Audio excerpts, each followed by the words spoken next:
Hello everyone, আসসালামু আলাইকুম। আমাদের ফিজিক্সের সব কনসেপ্ট এবং নাম্বার রিভিশন সিরিজে সবাইকে স্বাগতম। আমাদের আজকের অধ্যায় পদার্থবিজ্ঞান প্রথম পত্রের অষ্টম অধ্যায় পর্যায়বৃত্ত গতি, খুবই ইম্পর্ট্যান্ট চ্যাপ্টার। অনেকের কাছে চ্যাপ্টারটা খুবই কনফিউজিং এবং স্পেশালি সরল দোলকের সাহায্যে পাহাড়ের উচ্চতা নির্ণয়, খনির গভীরতা নির্ণয় এবং ঘড়ির ধীরে চলা দ্রুত চলা, এই কনসেপ্টগুলো অনেকেরই সমস্যা থাকে এবং কনফিউশন থাকে। তো ওই ব্যাপারগুলো আমরা এই ভিডিওতে অনেক সুন্দরভাবে আজকে আলোচনা করছি এবং এই চ্যাপ্টারের যত নাম্বার বিগত বছরগুলোতে বিভিন্ন বোর্ডে আসছে সব কিছু আমরা এই ভিডিওতে সমাধান করে দিচ্ছি। ওকে, তো আমরা আজকের ক্লাস শুরু করি। পর্যায়বৃত্ত গতি। আমাদের ফার্স্টে আমরা একটু বুঝি যে পর্যায়বৃত্ততা কাকে বলে। যখন কোনো একটা ফাংশন বা ইভেন্ট বা কোয়ান্টিটি বারবার পুনরাবৃত্তি ঘটতে থাকে, বুঝছো, বারবার পুনরাবৃত্তি ঘটতে থাকে, তখন আমরা তাকে বলি পর্যায়বৃত্ততা। এটি দুই ধরনের হয়, স্থানিক পর্যায়ক্রম এবং কালিক পর্যায়ক্রম। যখন স্থান হিসেবে কোনো কিছু রিপিটেশন ঘটতে থাকে তখন বলা হয় স্থানিক পর্যায়। যেমন ধরো যে আমি যদি একটা কাগজের উপরে কতগুলো বিন্দু দেই পাশাপাশি সমান দূরত্বে, তাইলে এই যে রিপিটেশনটা ঘটতেছে, এই রিপিটেশনটা ঘটতেছে স্থান হিসেবে একটা নির্দিষ্ট দূরত্ব পরপর, এটাকে বলা হয় স্থানিক পর্যায়ক্রম। আর কালিক পর্যায়ক্রম হচ্ছে যখন আমি 2 সেকেন্ড পরপর এখানে একটা ডট দিতেছি, ঠিক আছে, 2 সেকেন্ড পরপর এখানে একটা ডট দিতেছি, তো এটাকে আমরা বলতেছি কালিক পর্যায়ক্রম, যেটা সময়ের সাথে সাথে রিপিটেশনটা ঘটতে থাকে। ওকে, আমাদের এই চ্যাপ্টারের মেইনলি আমাদের পড়ার বিষয় কি, সরলছন্দিত স্পন্দন। ওকে, তো সরলছন্দিত স্পন্দন কোনো কিছু কখন হবে? প্রথমত বস্তুটাকে পর্যায়বৃত্ত গতি হতে হবে, দ্বিতীয়ত স্পন্দন গতি হতে হবে, তৃতীয়ত সরল রৈখিক গতি হতে হবে এবং চতুর্থ এবং মোস্ট ইম্পর্টেন্ট পয়েন্ট, ত্বরণ সরণের সমানুপাতিক এবং বিপরীতমুখী হওয়া লাগবে। তো পর্যায়বৃত্ত গতি মানে কি? এর বস্তুর গতি এমন হতে হবে যেন এটা তার গতিপথের কোনো একটা নির্দিষ্ট বিন্দুকে একটা নির্দিষ্ট সময় পর পর একটা নির্দিষ্ট দিক থেকে অতিক্রম করে। ওকে, তো পর্যায়বৃত্ত গতি হওয়ার জন্য এটার গতিপথ বৃত্তাকারও হইতে পারে, এটার গতিপথ তোমার উপবৃত্তাকারও হইতে পারে, একটা ক্লোজ লুপ হইলেই হবে, বুঝছো, চার কোণাও হইতে পারবে, ঠিক আছে, যে কোনো টাইপ। আর স্পন্দন গতি, পর্যায়বৃত্ত গতির একটা বিশেষ প্রকারভেদ হইতেছে স্পন্দন গতি। স্পন্দন গতি হলো এমন ধরনের পর্যায়বৃত্ত গতি যে পর্যায়বৃত্ত গতিতে সেটা তার পর্যায়কালের অর্ধেক সময় যেদিকে চলে, বাকি অর্ধেক তার বিপরীত দিকে চলে। বুঝছো, যেমন ধরো আমি বললাম এখান থেকে এখানে একটা বস্তু এখান থেকে এখানে যায়, আবার এখান থেকে এখানে ফেরত আসে, এখান থেকে এখানে যায়, আবার এখান থেকে এখানে ফেরত আসে, এর গতিটা এরকমই, একবার এখানে একবার এখানে একবার এখানে একবার এখানে। তো এই গতিটা স্পন্দন গতি, কারণ এটা অর্ধেক সময় এই দিকে চলে এবং বাকি অর্ধেক সময় তার বিপরীত দিকে চলে। এবং পর্যায়বৃত্ত এবং স্পন্দন গতি দুইটাই যদি হয় কোনো একটা বস্তুর, এবং বস্তুর গতিটা যদি সরল রৈখিক হয়, তখন আমরা এটাকে সরল ছন্দিত স্পন্দনের আরও কাছাকাছি চলে যাবে। কেননা সরল রৈখিক যখন গতিটা হবে তখন এটা খুবই সিম্পল হয়ে যাবে গতিটা, তাই না?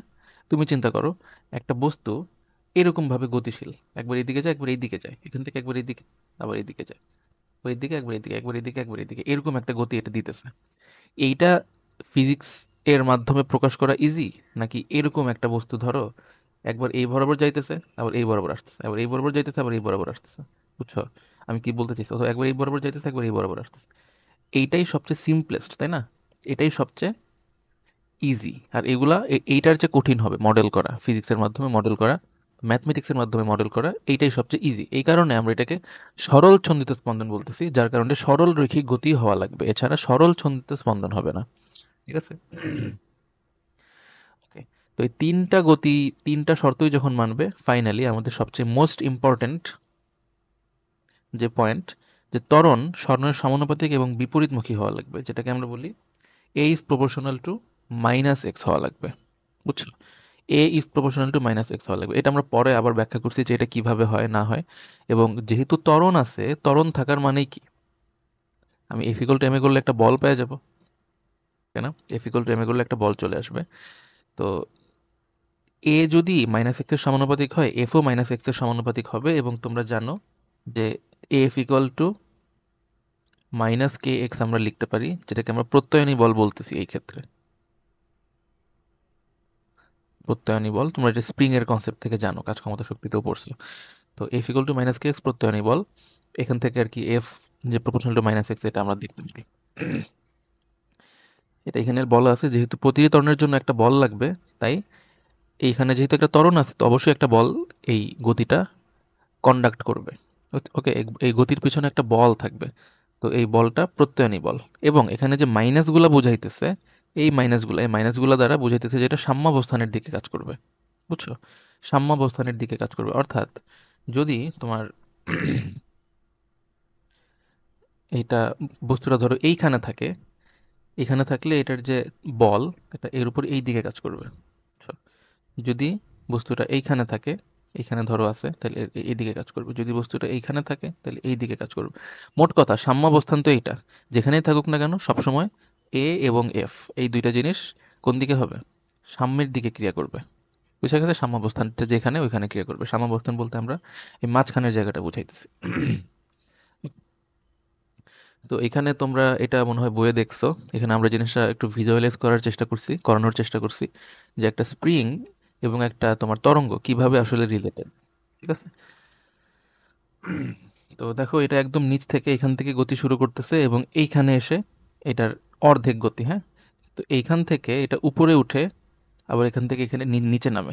এই দুইটা স্টেপ মিলায় আমরা বলতেছি একটা টোটাল পর্যায়কাল কমপ্লিট হইতেছে। বুঝছো? এখান থেকে শুরু করলে এখান থেকে এখানে যাওয়া এবং এখান থেকে এখানে ফেরত আসা। এবং তরঙ্গর ক্ষেত্রেও দেখো এটা পর্যায়কাল একটা কমপ্লিট হয়েছে, যে এইখান থেকে এই পর্যন্ত, এখান থেকে এই পর্যন্ত একটা পর্যায়কাল, এবং এই যে দূরত্বটা এটা একটা তরঙ্গ দৈর্ঘ্য আমরা এখানে দেখতে পারতেছি। ঠিক আছে? আচ্ছা, মানে মেইনলি এটাকে এখান থেকে এখানে এনে তারপর তারপর ছেড়ে দেওয়া হয়েছে। এখান থেকে এনে ছেড়ে ছেড়ে দিলে পরে এটা এবার এরকম একটা গতি দিবে। এবং এই যে গতিটা, এই গতিটা কি? এই গতিটা একটা সরলছন্দিত গতি, সরলছন্দিত স্পন্দন। কেননা এটা পর্যাবৃত্ত গতি, এটা স্পন্দন গতিও, কেননা এটা অর্ধেক সময় এই যে এইদিকে চলতেছে, বাকি অর্ধেক সময় তার বিপরীত দিকে চলতেছে, এবং এটা সরল রৈখিক গতি। এবং এটার ক্ষেত্রে প্রমাণ করা যায় যে এ প্রপোর্শনাল টু মাইনাস এক্স হয়। বুঝছো? এই ব্যাপারটা খেয়াল করো, সরলছন্দিত গতিসম্পন্ন যে কোনো বস্তু, হ্যাঁ, যে কোনো বস্তু 4 ধাপ শেষে আবার আগের অবস্থানে ফেরত আসে, অর্থাৎ একটা পূর্ণ দোলন সম্পন্ন করে, অর্থাৎ একটা টাইম পিরিয়ড কমপ্লিট করে 4 ধাপ শেষে। 4 ধাপ শেষে বলতে এইখান থেকে এটা, এখানে তোমার এটা এই এরকম যে গতিটা দিতেছে, তো খেয়াল করবো আমরা, দ্বারা এগুলো মুছে ফেলি।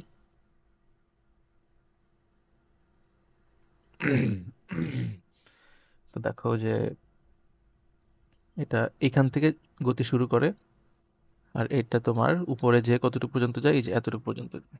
ঠিক আছে? এতটুকু পর্যন্ত যায়। তাইলে এখান থেকে এতটুকু, এটা হলো 1 নাম্বার ধাপ। এখান থেকে আবার এতটুকু, এটা হলো 2 নাম্বার ধাপ। 2 ধাপ গেল, এখান থেকে এইটুকু, এটা একটা 3 নাম্বার ধাপ, এবং এখান থেকে এইটুকু, এটা 4 নাম্বার ধাপ। এই হলো 4টা ধাপ। বুঝছো? যে কোনো শরৎচন্দ্রিত গতি সম্পন্ন বস্তু, আমরা এটা আরো একটা উদাহরণ দিয়ে পরে দেখাইতেছি। এবং প্রত্যেকটা ধাপ কিন্তু 90 ডিগ্রির সমতুল্য। বুঝছো? প্রত্যেকটা ধাপ 90 ডিগ্রি অতিক্রমের সমতুল্য। কিভাবে আমরা এখানে দেখাইছি, দেখো এটা যখন এখান থেকে এইখানে আসে, এখান থেকে যখন এইখানে আসে তখন এটা এখান থেকে এইখানে যায়। খেয়াল করবা, এটা এখান থেকে এইখানে আসা মানে এই ছবিতে এটা এখান থেকে এই এই পর্যন্ত আসতেছে। এবং এই অংশটুকু কিন্তু 90 ডিগ্রি, কারণ এখান থেকে এই পর্যন্ত পুরোটা হলো 360 ডিগ্রি না?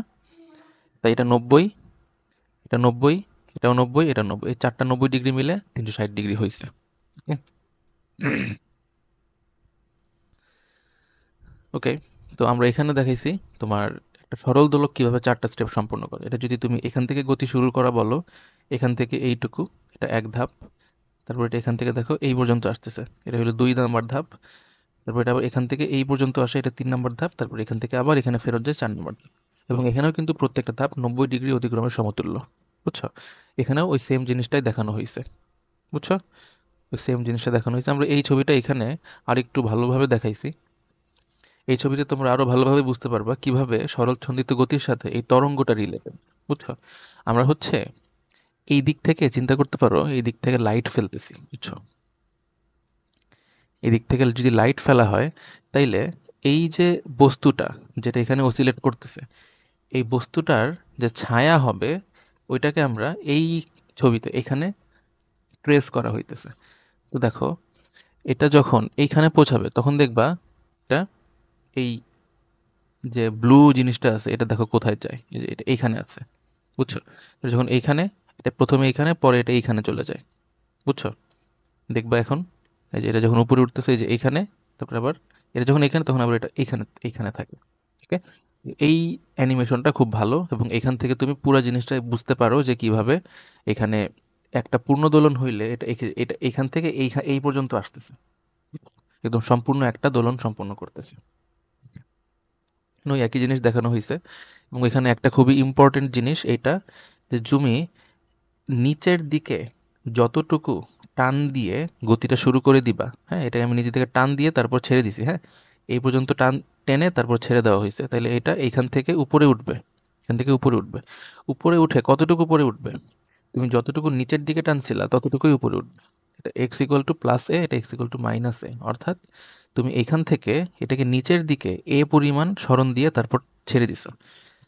এখন এটা এখান থেকে এই পর্যন্ত যাবে এবং আরও উপরে কতটুকু যাবে? ওই এ পরিমাণই যাবে। বুঝা গেছে? এখানে এটা ধরো সাম্যাবস্থান, তুমি এটাকে এখানে এই পর্যন্ত টেনে তারপর ছাড়বে। তুমি কতটুকু টানছো নিচের দিকে? এ। তাহলে এইটা যখন এখানে উপরের দিকে যাবে, উপরের দিকে যেয়ে যখন আবার এই দিকে আসবে, হ্যাঁ, এখানে যখন আসবে, যখন এসে উপরে যেয়ে আবার থামবে, তখন এটা আবারও জাস্ট এ পরিমাণই উপরে উঠবে। বুঝছো? এ পরিমাণই উপরে উঠবে, নাইলে শক্তি সংরক্ষিত থাকবে না। ঠিক আছে? এটা একটা খুবই ইম্পর্টেন্ট জিনিস, খুবই ইম্পর্টেন্ট জিনিস, এটা মনে রাখতে হবে। এবং এটাকে আমরা এভাবে লিখতে পারি, omega is equal to root over K by M, এবং K is equal to M omega square. বুঝছো? যেভাবে মনে রাখো, এই তিনটা জিনিস আমাদের লাগে, অনেক লাগে। অনেক সময় আমাদের সূত্রে এই কে এর ভ্যালুটা দেওয়া থাকে না। বুঝছো? কে এর ভ্যালুটা দেওয়া থাকে না, তখন কিন্তু আমরা এই কে এর ভ্যালু বলি যে দেওয়া নাই বা কিছু একটা, অনেক সময় এই সূত্র থেকে কে এর ভ্যালু বের করতে হয়। বুঝছো? F equal to K x বলো বা তুমি যেই সূত্রই বলো, ঠিক আছে, এই কে এর ভ্যালু লাগবে, এবং কে এর ভ্যালু অনেক সময় এই সূত্র থেকে বের করতে হয়। এবং এই ওমেগার নাম হলো কৌণিক কম্পাঙ্ক। কৌণিক কম্পাঙ্ক, এটার সাথে রৈখিক সম্পর্কের কি রৈখিক কম্পাঙ্কের এরকম একটা সম্পর্ক আছে, 2π/f। তো যদি রৈখিক কম্পাঙ্ক দেওয়া থাকে, যদি রৈখিক কম্পাঙ্ক দেওয়া থাকে, তাহলে আবার এই ওমেগা তোমাকে 2π/f করে কৌণিক কম্পাঙ্ক এইভাবে আর কি বের করতে হবে। বুঝছো? তো এখান থেকে ওমেগা আসবে, ওমেগা এখানে বসে, পরে তুমি কে পাবা। এবং এটার একক আর কি হার্টস, যেটাকে আমরা পার সেকেন্ড বলতেছি। বুঝছো? আর এই কৌণিক কম্পাঙ্কের একক আমরা পার সেকেন্ডই বলবো। বুঝছো? কিন্তু এটা আসলে রেডিয়ান পার সেকেন্ড। ঠিক আছে? আসলে রেডিয়ান পার সেকেন্ড। আমরা আমাদের মেইন সূত্রগুলোতে যাইতেছি। সরল ছন্দিত গতি সম্পন্ন কোনো কণার সরণের সমীকরণ তোমরা জানো, আমাদের সমীকরণগুলো এরকম দেখতে হয়, X is equal to A sine omega T plus delta. A কে বলা হয় বিস্তার, এ কে বলা হয় বিস্তার, এবং এই যে ডেল্টা আছে এটাকে আমরা বলি আদি দশা। বুঝছো? ডেল্টাকে বলা হয় আদি দশা। আদি দশা বলতে আমার টাইম ইকুয়াল টু জিরোতে যেই দশাটা ছিল, হ্যাঁ, টাইম ইকুয়াল টু জিরোতে যেই দশা ছিল। আর আরেকটা ব্যাপার, যদি তোমাকে বলে যে দশা বের করো, তাহলে তুমি ওমেগা টি প্লাস ডেল্টা এই পুরাটাই বের করবা। আর যদি আদি দশা বের করতে বলে, তখন শুধু ডেল্টা বের করবা, মানে শুধু ডেল্টা বের করতে হবে। আর এই পুরা জিনিসটাকে আমরা দশা বলি। ঠিক আছে? এই সম্পূর্ণ জিনিসটা হচ্ছে আমাদের দশা। আচ্ছা। এবং এখানে আরেকটা খুবই খুবই ইম্পর্টেন্ট ব্যাপার, এখানে ক্যালকুলেটর রেডিয়ান মোডে থাকতে হবে, তাছাড়া তোমার সব হিসাব ভুল যাবে। কেননা তোমাকে ওমেগার যে মান দেওয়া থাকবে, ওমেগার মান ধরো তোমাকে দেওয়া থাকলো 12, এটা কিন্তু রেডিয়ান পার সেকেন্ডে দেওয়া থাকবে তোমাকে। তাই তুমি যদি এখানে এটা 12 বসাও এখানে, আর ক্যালকুলেটর ডিগ্রি মোডে থাকে, তাহলে কিন্তু ক্যালকুলেটর এটাকে 12 degree radian per second, sorry 12 degree per second এই হিসেবে ধরবে। বুঝছো? তো এটাকে কিন্তু রেডিয়ান মোডে ক্যালকুলেটর নিয়ে যাইতে হবে, নাইলে তোমার সব হিসাব ভুল যাবে। এবং এখান থেকে তুমি যদি দশা টশা বের করো, ডেল্টা বের করো, এগুলা বের করলেও এগুলা রেডিয়ান হিসেবেই বের হবে, কখনো ডিগ্রি হিসেবে বের হবে না। বুঝা গেছে? আচ্ছা। আর আরেকটা ব্যাপার একটু বলি, টি ইকুয়াল টু জিরোতে যেই দশা ছিল, এই জিনিসটা অনেকটা আদি বেগের মতো। বুঝছো? অনেকটা আদি বেগের মতো। কীরকম? যে আমাদের একটা গাড়ি যখন এখান থেকে চলা শুরু করতেছে, ধরো চলা শুরু করলো, তো চলা শুরুতে ওর বেগ কত থাকবে? জিরো, এটা ওর আদি বেগ। ঠিক আছে, ভালো। কিন্তু সকল গাড়ি তো জিরো থেকে চলা শুরু করে, তাহলে কি সকল গাড়িরই আদি বেগ জিরো হওয়ার কথা ছিল না? সকল গাড়িরই তো আদি বেগ জিরো হওয়ার কথা ছিল, কিন্তু প্রশ্নে যে দেওয়া থাকে যে একটা গাড়ির আদি বেগ এত, তো ওইটা তাইলে কি বোঝায়? এখানে আদিবেগ মানে কোত্থেকে শুরু হইতেছে গতিটা সেটা না, আমার অবজারভেশন কোত্থেকে শুরু হইতেছে সেটা হলো ওইখানের আদি অবস্থা। বুঝছো? আমার অবজারভেশন কোত্থেকে শুরু হইতেছে, অবজারভেশন শুরু যেখান থেকে, সেটা হলো আমার আদি অবস্থা। আদি অবস্থা, এটা আদি বেগ হতে পারে, আদি দশা হতে পারে। তাই যদি আমার অবজারভেশন শুরুর সময়, আমার হিসাব শুরুর সময় এটার কোনো একটা বেগ থাকে, যেমন একটা গাড়ি এখান থেকে চলা শুরু করলো, এটা যখন এইখানে আসছে তখন তুমি এখান থেকে দেখা শুরু করছো, তাই এইখানে যে বেগটা থাকবে সেটা হবে তার আদি বেগ। কথা বুঝা গেছে? তো একইভাবে আদি বেগ আদি আদি আদি তো এটা আদি বেগের মতো আদি সরণ যখন থাকবে, সরি আদি কি বলে, আদি দশা যখন থাকবে, আদি দশার সময় এটা বুঝাইতেছে আমার হিসাব শুরুর সময় ওর অলরেডি যদি কোনো দশা থাকে ওটা তোমার এখানে যোগ করে দিতে হবে, বুঝছো? আর এখানে ওমেগা কিন্তু এই যে 2πf হইতে পারে, খেয়াল রেখো। এটা একটা ব্যাপার। আর আমরা এখানে আরেকটা ব্যাপার কি বলবো, সেটা হলো যদি আমরা এই সূত্রে t=0 বসাই, হ্যাঁ, t=0 বসাই, তাহলে এটা কি হয়ে যায় দেখো তো, x=a sin omega T plus delta. তো ওমেগা ইন্টু 0 আসতেছে, তাহলে x=a sin ডেল্টা। এই জিনিসটাকে বলা হয় আদি সরণ। ঠিক আছে, মনে রেখো, এটাকে এক্স নট দিয়ে আমরা প্রকাশ করি, আদি সরণ। এটা কি, টাইম=0-তে যে সরণ সেটা, বুঝছো? যে টাইম=0-তে যে দশা আদি দশা, টাইম=0-তে যে বেগ আদি বেগ, টাইম=0-তে যে সরণ আদি সরণ। সরণের গ্রাফ দেখাইছি আমরা ফার্স্টে কেস 1, এগুলো একটু কমপ্লেক্স লাগলে স্কিপ করতে পারো, এগুলো জাস্ট এমসিকিউ এর জন্য, বুঝছো? ফার্স্টে আমরা এরকম একটা গ্রাফ দেখাইতেছি, এটা হলো জাস্ট সাইন থিটার গ্রাফ, বুঝছো? x=y=sin থিটার যে গ্রাফ হয় সেটা হলো এরকম দেখতে একটা গ্রাফ হয়, তোমরা জানো, প্র্যাকটিক্যালে করছো হয়তো, হায়ার ম্যাথ প্র্যাকটিক্যালে। তো এইটা এ সাইন থিটা এটারও সিমিলার একটা গ্রাফ হবে, সিমিলার একটা গ্রাফ হবে। এখানে আমরা অ্যাঙ্গেল রেসপেক্টে এই জিনিসটা প্লট করছি, ঠিক আছে? অ্যাঙ্গেল রেসপেক্টে প্লট করা হয়েছে। তো এইদিকে হলো থিটা, এদিকে থিটা, আর এইদিকে আমরা এক্স এক্স প্লট করছি। তো এই হিসাবে জিনিসটা হবে, আর এখানে এই জিনিসটুকু কত এ হবে, যে এ সাইন থিটা, মানে যদি এটা 0 হয় তাহলে তো 0, আর যদি এখানে 90 ডিগ্রি হয়, সাইন 90 ডিগ্রিতে 1, তো এটা 1 হয়ে গেলে x=a আসতেছে, তো এইটুকু এ। ঠিক আছে, এটা খেয়াল রেখো। এটা আর কি বিস্তারের সর্বোচ্চ মান, গতির সরণের সর্বোচ্চ মান, ওকে, যেটা কিনা বিস্তার, এইটুকু এ হবে। আমরা কেস 2 দেখাইতেছি, যদি আমরা টাইমের রেসপেক্টে কনসিডার করি, বুঝছো? এই গ্রাফটা যদি টাইমের রেসপেক্টে আঁকানো হয়, তো সেম গ্রাফ, হ্যাঁ, সেম গ্রাফ, জাস্ট আমরা টাইমের রেসপেক্টে বলতেছি। টাইমের রেসপেক্টে বললে দেখো ডিফারেন্সটা কোথায়, এই যে এইখানে আমরা বলতেছি 0 থেকে পুরাটা 2π, পুরাটা 2π, তার অর্ধেক হইতেছে পাই, তার অর্ধেক হইতেছে π/2, বুঝছো? পুরোটা 2π, তার অর্ধেক পাই, তার অর্ধেক π/2, অ্যাঙ্গেল দিয়ে বলতেছি, কিন্তু এখানে বলতেছি টাইমের সাহায্যে, মানে পর্যায়কালের সাহায্যে, যে এখান থেকে এই পর্যন্ত চলে আসা মানে একটা পর্যায়কাল কমপ্লিট করা, এইটুকুর অর্ধেক তাহলে টাইম t/2, তারও অর্ধেক তাহলে t/4। ওকে, আমরা এই দুইটা কেস থেকে গ্রাফটা করতে পারি। আরেকটা কেস হইতে পারে কেস 3, যখন কিনা ইপোচ মানে অ্যাঙ্গেল, হ্যাঁ, এই যে ডেল্টাটা, এই ডেল্টাটা দেখো, আমরা এখানে কিন্তু কোনো ডেল্টা নেই নাই, এখানে কি সরাসরি এ সাইন থিটা, এখানে বলতেছি এ sine omega T, plus delta থাকলে কি হবে, এখানে কিন্তু প্লাস ডেল্টা নাই, এই যে এইটাতে, হ্যাঁ, এটাতে কোনো ডেল্টা নাই। ডেল্টা থাকলে জাস্ট আমাদের গ্রাফটা পিছায় যাবে, বুঝছো?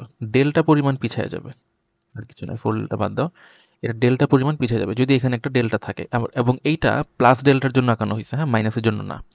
যদি মাইনাস ডেল্টা থাকে এটা এখান থেকে শুরু হবে, মাইনাস ডেল্টা থাকলে জাস্ট এখান থেকে শুরু হবে। ঠিক আছে, এগুলো মনে রাখি জাস্ট এমসিকিউ এর জন্য।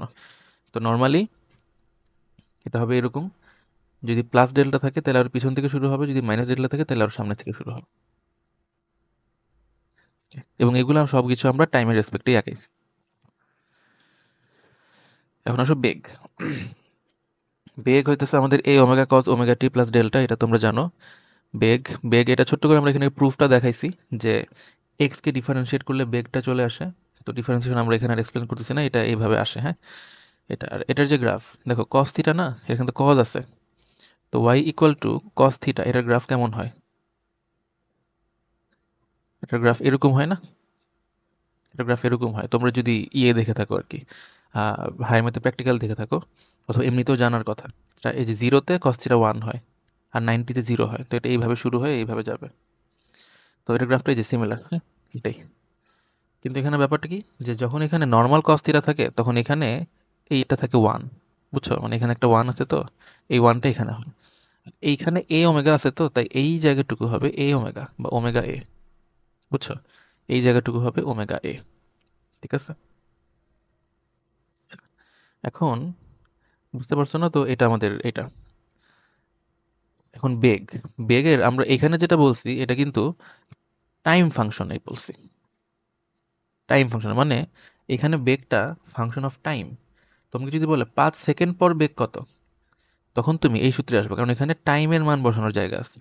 কিন্তু আমরা এখানে স্পেস ফাংশনে আরেকটা সূত্র দেখাইতেছি, এটা এফ অফ এক্স। যদি বলে তোমাকে 5 মিটার দূরে বেগ কত, তো 5 মিটার দূরে বেগ কত, তাহলে আমরা এই সূত্রর কথা বলবো, এই সূত্রে আসবো, omega root over A square minus x square. খেয়াল রাখি, হ্যাঁ। এবং এটার গ্রাফটা হলো এরকম, এটা তোমরা মনে রাখতে পারো। এখানে আমরা এই ভিডিওতে এটার ব্যাখ্যা করতেছি না, আশা করি এখানে ব্যাখ্যা দেওয়া আছে, এটা দেখলে আশা করি বুঝবা, হ্যাঁ। যেটা আসলে আরেকটা পার্ট আছে, বুঝছো, নিচে আরেকটা পার্ট আছে, এটা আসলে কমপ্লিট একটা উপবৃত্ত। এখানে বলা আছে যে কিভাবে এটা উপবৃত্তাকার হয়। কম্পেয়ার বানান ভুল হয়েছে, বুঝছো। এই, তো এটার গ্রাফটা এরকম দেখতে, আর এই ইকুয়েশনের গ্রাফটা দেখতে হলো এরকম। ঠিক আছে, এগুলো মনে রাখবো, গ্রাফ যেহেতু খুব ইম্পর্টেন্ট। আরেকটা খুব ইম্পর্টেন্ট ব্যাপার, আমাদের গতিসীমার শেষ প্রান্ত থেকে যদি দোলন শুরু হয়, তাহলে ডেলটা হবে পাই/2। বুঝছো ব্যাপারটা, খেয়াল করো। দেখো, এটা যদি একটা স্প্রিং হয়, দেখাইছি না, দেখেনি, দেখো, এর একটা স্প্রিং, এইটাকে আমি দোলন শুরু করাবো। আমি কি করলাম, এটাকে এখান থেকে এই পর্যন্ত টানলাম, তার টেনে তারপর ছেড়ে দিলাম, বুঝছো, এই পর্যন্ত টেনে তারপর ছেড়ে দিছি। এখন তাহলে এটা এইখান থেকে যদি আমি দোলনটা শুরু করি, দেখো এইটা কিন্তু তার সাম্যাবস্থান, তাই না? এটা কিন্তু তার সাম্যাবস্থান, অর্থাৎ এইখানে এক্স ইজ ইকুয়াল টু 0। আর এটা কি, ওর বিস্তার, এটা ওর বিস্তার।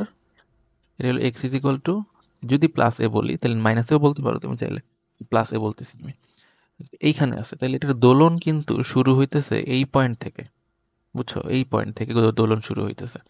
তাইলে তুমি চিন্তা করো, এটা যদি এইখান থেকে হয়, আমরা কি বলছিলাম যে প্রত্যেকটা ধাপ, এটা যদি উপরের আরেকটা আমরা দেখাই যে এটা পরের ধাপে এটা কোথায়, এইখানে পৌঁছাবে, তাই না? তো এইখানে পৌঁছাবে। তো এখান থেকে এখানে 1 ধাপ, 2 ধাপ, 3 ধাপ, 4 ধাপ, এবং প্রত্যেকটা ধাপ 90 ডিগ্রি সমতুল্য বলা হয়েছিল না?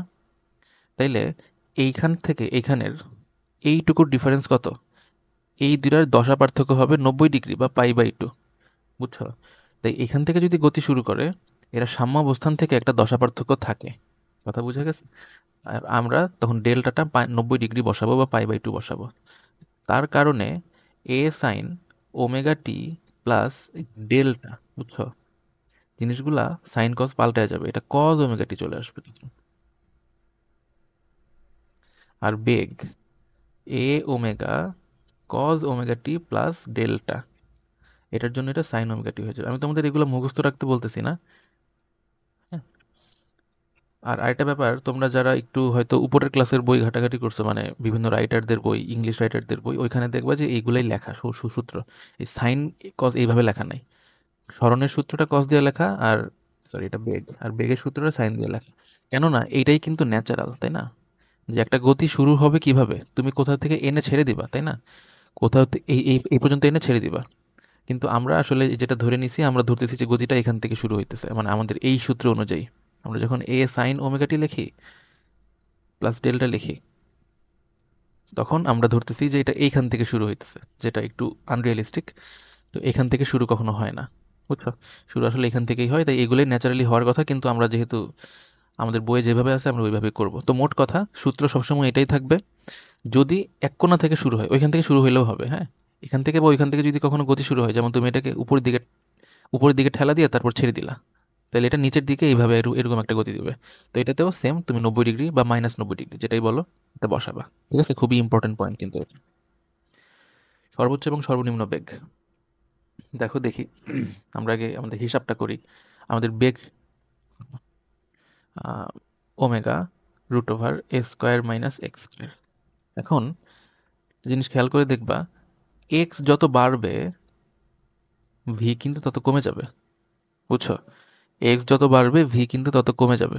তাইলে আমি যদি ভি ম্যাক্স পাইতে চাই, তাহলে আমি কি করব, এখানে এক্স যত বেশি হবে তত বেশি জিনিস এখান থেকে বিয়োগ হয়ে যাবে। তাই ভি ম্যাক্স পাওয়ার জন্য তোমাকে এক্স ইকুয়াল টু 0 করতে হবে। কেননা এক্স ইকুয়াল টু 0 হইলে কিছু বিয়োগই হবে না, কিছু বিয়োগ না হইলে কিছু কমবেই না, তাহলে আমি সর্বোচ্চ বেগটা পাবো। ওকে, তাহলে দেখো V equal to omega root over A square, যেটা ওমেগা এ আসতেছে। হ্যাঁ, এই হলো তোমার ভি ম্যাক্সিমাম, সর্বোচ্চ বেগ ওমেগা এ। আর সর্বনিম্ন বেগ, খুব সোজা কথা, এখানে এক্স এর ভ্যালু যদি সর্বোচ্চ হয় তাহলে এখান থেকে সর্বোচ্চ জিনিস বিয়োগ হয়ে যাবে আর এটা সর্বনিম্ন আসবে।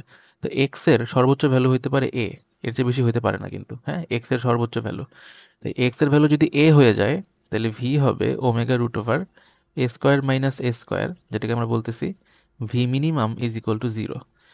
ঠিক আছে, তো এটা কোনটা কোথায় কি এটা তোমাকে মনে রাখতে হবে ভালো মতো, যে ভি ম্যাক্স ওমেগা এ কখন, এটা হয় যখন এক্স ইকুয়াল টু 0 হয়, আর এটা হয় যখন এক্স ইকুয়াল টু এ হয়। বুঝছো, বা মাইনাসে হইলেও হবে। ঠিক আছে, যখন এখানে এটা আর এখানে এটা। ওকে, এই জিনিসটা কি আমাদের বাস্তব অভিজ্ঞতার সাথে মিলে? দেখো তো, এইটা তোমার সর্বনিম্ন বেগটা কোথায়? সর্বনিম্ন বেগটা কি এই যে এইখানে এবং এখানে না, যেটা এই সাইডে এসে থামতেছে, অর্থাৎ ভি মিনিমাম 0 হয়ে যেতে, মানে থেমে যেতেছে। তো এই দুই জায়গাতে 0 হয়ে যেতেছে। আর এই জায়গাটাতে কি ওর বেগ সর্বোচ্চ না? এটা তো আমাদের কমন সেন্স, যে যদি কোনো কিছুকে আমি এখান থেকে ছেড়ে দিই, যে বেগ বাড়তে বাড়তে বাড়তে এই পর্যন্ত আসবে, তারপরে আবার উপরে যখন উঠবে তখন বেগ কমতে কমতে আবার 0 হবে, তাহলে এই জায়গাটাতে বেগ সর্বোচ্চ আমরা পাবো। তো ওই সর্বোচ্চ বেগটাই হলো ওমেগা এ, ওই সর্বোচ্চ বেগটাই ওমেগা এ। আর এটা যে তাহলে ভি মিনিমাম কোথায় কাজ করতেছে, এই যে এটা কি বিস্তার অবস্থান না? তো এটা এক্স ইকুয়াল টু এ, এই যে এটা এক্স ইকুয়াল টু মাইনাস এ, আর এটা কি এক্স ইকুয়াল টু 0-তে, এই যে সাম্যাবস্থানে। বুঝছো, সাম্যাবস্থানে এটা। তো এই হলো আমাদের জিনিসগুলা। ঠিক আছে, এগুলা ওরকম কঠিন কিছু না। এই, তারপর ত্বরণ, এটা তোমাকে মনে রাখতে হবে যে কোথায় সর্বোচ্চ বেগ কাজ করে, কোথায় সর্বনিম্ন বেগ কাজ করে। ত্বরণ স্পেস ফাংশনে আমরা ত্বরণ দেখেছি প্রথমে মাইনাস ওমেগা স্কোয়ার এক্স, এবং গ্রাফ হইতেছে এটা এরকম। এইটার যদি তুমি গ্রাফ আঁকাও এ এর সাথে এক্স, বুঝছো এটা কিভাবে হয়? দেখো, আমি এটা এক্স অক্ষ, এটা ওয়াই অক্ষ, আমি ওয়াই অক্ষে বসাইতেছি ত্বরণ, আর এক্স অক্ষে বসাইতেছি সরণ। বুঝা গেছে? তাই চিন্তা করো, আমাদের নিয়মটা ছিল, নিয়মটা এরকম। হ্যাঁ, ইকুয়েশন থেকে গ্রাফ বের করা, এটা যদি তোমরা না জানো জেনে রাখো, যে আমি যাকে যে অক্ষে বসাইছি ইকুয়েশনে, ওইটাকে ওই অক্ষ দ্বারা আমি রিপ্লেস করব। আমি এ কে বসাইছি কি, ত্বরণকে বসাইছি ওয়াই অক্ষে, তো এর জায়গায় ওয়াই লিখবো আমি। আর এক্স কে বসাইছি এক্স অক্ষে, তাই এক্স এর জায়গায় এক্স লিখতেছি। তাহলে এটা কি Y equal to minus M X টাইপের কিছু একটা আসতেছে না? অর্থাৎ Y equal to M X হলে এরকম হয়তো, Y equal to minus M X হলে এটা এরকম কিছু একটা হবে। বুঝা গেছে? এই যে এখানে দেখানো হয়েছে। ওকে, তো এটার অত ডিটেলস তোমাদের দেখতে হবে না, জাস্ট ইকুয়েশনের যে গ্রাফের আকৃতিটা মনে রাখলেই হবে। এই আর এক্স এর গ্রাফটা এরকম হয়। ত্বরণ যদি টাইম ফাংশন আমরা বলি, টাইম ফাংশনে বললে ইকুয়েশনে দেখতে এরকম, আমরা জাস্ট এখানে এক্স এর সূত্রটা বসাই দিছি, এ সাইন ওমেগা টি জেড, এবং এটার গ্রাফটা এরকম হয়। কেন এরকম হয়? দেখো, এটা কিন্তু এখানে একটা মাইনাস আছে, তাই না? যদি খেয়াল করো, যদি Y equal to sine theta হয়, Y equal to sine theta হলে গ্রাফটা হয় এরকম। কিন্তু ওয়াই ইকুয়াল টু যদি মাইনাস সাইন থিটা হয়, তখন মাইনাস সাইন থিটা হলে কত হবে? উল্টায় যাবে, এরকম হবে কিন্তু গ্রাফ। কথা বুঝছো? তো জিনিসটা এরকম। তাই যখন এর কি এরকম থাকবে, যে শুধু sign omega T plus delta, অথবা এখানে প্লাস আছে, তখন ইকুয়েশন দেখতে হবে এরকম গ্রাফ, আর যদি মাইনাস যুক্ত থাকে তাহলে এরকম হবে। তাই এটা গ্রাফটা এরকম হয়ে গেছে। আর এখানে নিচে এটা কতটুকু পর্যন্ত যাবে, মানে এটুকু কত, এটুকু কিন্তু ওমেগা স্কোয়ার এ। বুঝছো, এটুকু কিন্তু ওমেগা স্কোয়ার এ। ওকে, আশা করি বুঝতে পারছো। সর্বোচ্চ সর্বনিম্ন ত্বরণ আমরা আসি। আম, দেখো, প্রথমত আমাদের সর্বোচ্চ ত্বরণ এ ম্যাক্স, এ কত, মাইনাস ওমেগা স্কোয়ার এক্স আসে, না? এ মাইনাস ওমেগা স্কোয়ার এক্স আসে। এবং তাইলে কি বলো, আর এই মাইনাসটা দ্বারা কি বুঝায়? মাইনাসটা দ্বারা দিক বুঝাইতেছে, যেটার দিক সাম্যাবস্থানের দিকে, এটা দ্বারা আসলে মন্দনও বুঝাইতেছে। এক্স যত বেশি হবে ত্বরণ কিন্তু তত বেশি হবে। আমরা মাইনাসটাকে ইগনোর করতেছি, ত্বরণের মান হলো আমাদের এই omega square plus omega square x. হ্যাঁ, তাইলে এক্স যত বেশি হবে এ তত বেশি হবে, তাইলে এ ম্যাক্স তুমি বলবা মাইনাস ওমেগা স্কোয়ার এ। বুঝছো? এবং এটা কখন হবে? এক্স ইজ ইকুয়াল টু এ। বুঝছো, এক্স যখন এ হবে, আর এ মিনিমাম তখন হবে যদি এক্স ইকুয়াল টু 0 হয়, তাইলে আর কি এটা 0 হয়ে যাইতেছে। তো A minimum is equal to 0 when X is equal to 0। Okay, তাহলে আমাদের এখান থেকে দেখো আমরা কি বলতেছি, যে এটা যখন এক্স ইকুয়াল টু এ হয়, অর্থাৎ এই পয়েন্টে আর এই পয়েন্ট এক্স ইকুয়াল টু এ, এটা এক্স ইকুয়াল টু মাইনাস এ, এই দুই পয়েন্টে ম্যাক্সিমাম এ কাজ করে, এ ম্যাক্সিমাম কাজ করে, এ কাজ করবে ম্যাক্সিমাম, আর এই পয়েন্টটাতে এ হবে মিনিমাম। হ্যাঁ, এটা আমরা একটু এটা এক্সপ্লেন করাটা একটু মানে বোঝার ব্যাপার আছে, যে তোমার এই সাম্যাবস্থানে কি হয়, যে দেখো সাম্যাবস্থানে কি সর্বোচ্চ বেগ কাজ করে না, সর্বোচ্চ বেগ কাজ করে এই সাম্যাবস্থানে। সর্বোচ্চ বেগ কাজ করলে কোনো কিছু যখন সর্বোচ্চ বা সর্বনিম্ন হয়, তো ওটা ডিফারেন্সিয়েশন জিরো হয়। ঠিক আছে, এটা আমরা এই গুরুমান লঘুমান ওইখানে বলছিলাম, বা তোমরা যারা দেখো না এই ভিডিও জানো অবশ্যই, যখন কোনো কিছু সর্বোচ্চ বা সর্বনিম্ন হয় ওইটা ডিফারেন্সিয়েশন জিরো হয়। তাই এই পয়েন্টে ভি সর্বোচ্চ, তাই এটার যে ডিফারেন্সিয়েশন অর্থাৎ ত্বরণ, এই ত্বরণটা এখানে মিনিমাম হবে। বুঝছো, এটা মিনিমাম হবে। আর ম্যাক্সিমাম কোথায় হইতেছে, এটা এটা একটু আমরা কিভাবে এক্সপ্লেন করব, যে তোমার ধরো এটা আমরা একটু পরে এক্সপ্লেন করতেছি। আমরা সর্বোচ্চ সর্বনিম্ন বেগ এবং ত্বরণ একসাথে দেখাইতেছি। তো এইখানে আমরা এক্স ইকুয়াল টু জিরো, এই পয়েন্টে এক্স ইকুয়াল টু এ, এই পয়েন্টে এক্স ইকুয়াল টু মাইনাস এ। ওকে, এই পয়েন্টে আমার কাজ করতেছে ভি মিনিমাম, আমরা জানি। এই পয়েন্টেও কাজ করতেছে ভি মিনিমাম, অর্থাৎ থেমে যাইতেছে। আর এই পয়েন্টে কাজ করতেছে ভি ম্যাক্সিমাম। ওকে, এবং যেখানে ভি মিনিমাম ওইখানে কিন্তু এ ম্যাক্স কাজ করবে, আর যেখানে ভি ম্যাক্স ওইখানে কিন্তু এ মিনিমাম কাজ করবে, যেখানে ভি মিনিমাম ওইখানে এ ম্যাক্সিমাম কাজ করবে, মানে উল্টা।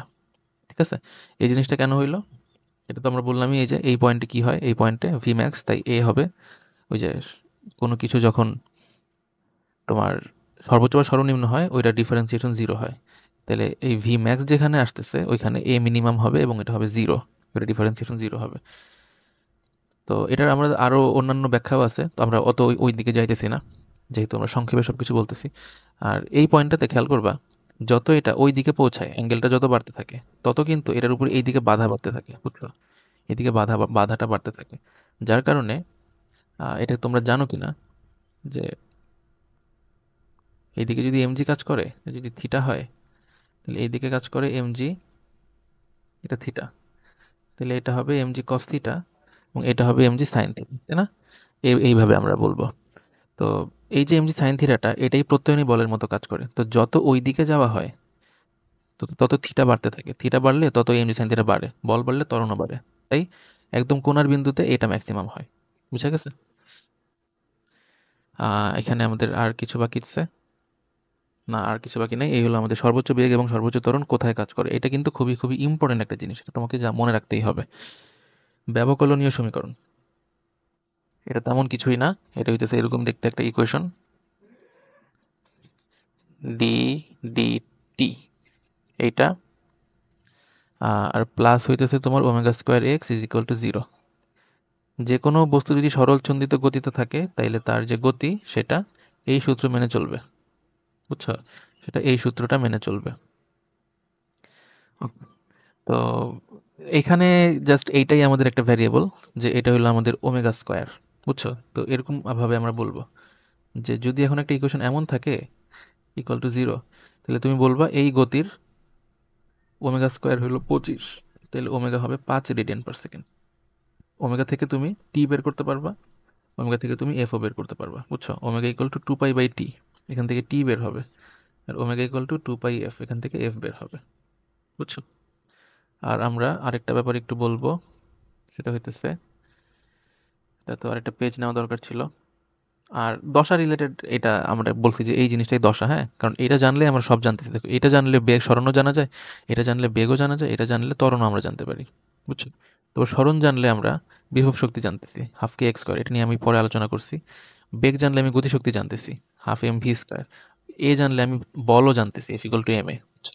তো এই এই দশা জানলে সরণ, বেগ, ত্বরণ, গতিশক্তি, বিভব শক্তি, বল সব কিছু জানা যায়, সব জানা সম্ভব। তার কারণে আমরা এটাকে দশা বলি।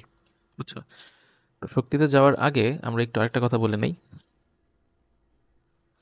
আচ্ছা, তো আমাদের ব্যাপারটা হলো যে আমাদের এ যেন কি ছিল, মাইনাস ওমেগা স্কোয়ার এক্স ছিল, তাই না? তাহলে এখান থেকে কিন্তু আমরা বল বের করতে পারি, M minus omega square X minus M omega square X, এগুলো কিন্তু চাইতে পারে। হ্যাঁ, কণার উপর প্রয়োগ, কণার উপর ক্রিয়ারত বল কত, সেটা হবে এইটা। বলের সর্বোচ্চ মান কত হবে?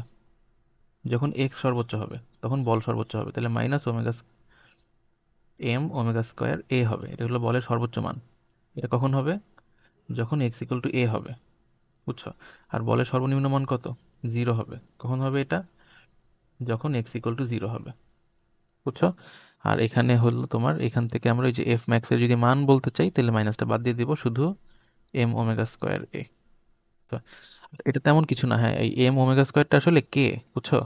আমরা বলছিলাম না যে omega square is equal to K by M, এখান থেকে এম ওমেগা স্কোয়ারকে কে লেখা যায়। তো এটা আমরা ওই F equal to K x থেকেও চিন্তা করতে পারি, মাইনাস কে এক্স। কে হলো এম ওমেগা স্কোয়ার, এই এম ওমেগা স্কোয়ার এক্স এই একইভাবে আনা যায়, ঠিক আছে? বলো, এই এই জিনিসগুলো একটু মনে রাখি। আর এক্স রিলেটেড আরেকটা ব্যাপার আছে। ধরো একটা সরলচিন্তা গতি সম্পন্ন কোনো কণা গতিতে আছে, গতিতে থাকলে কোনো একটা নির্দিষ্ট পয়েন্টে এটার যে সরণ হবে এটা সবসময় কিন্তু আমরা এই দিকে ধরবো, সাম্যাবস্থান থেকে বিন্দুর দিকে, বুঝছো? এক্স, যত এক্স আছে সব হবে সাম্যাবস্থান থেকে বিন্দুর দিকে। হ্যাঁ, খুবই ইম্পর্ট্যান্ট।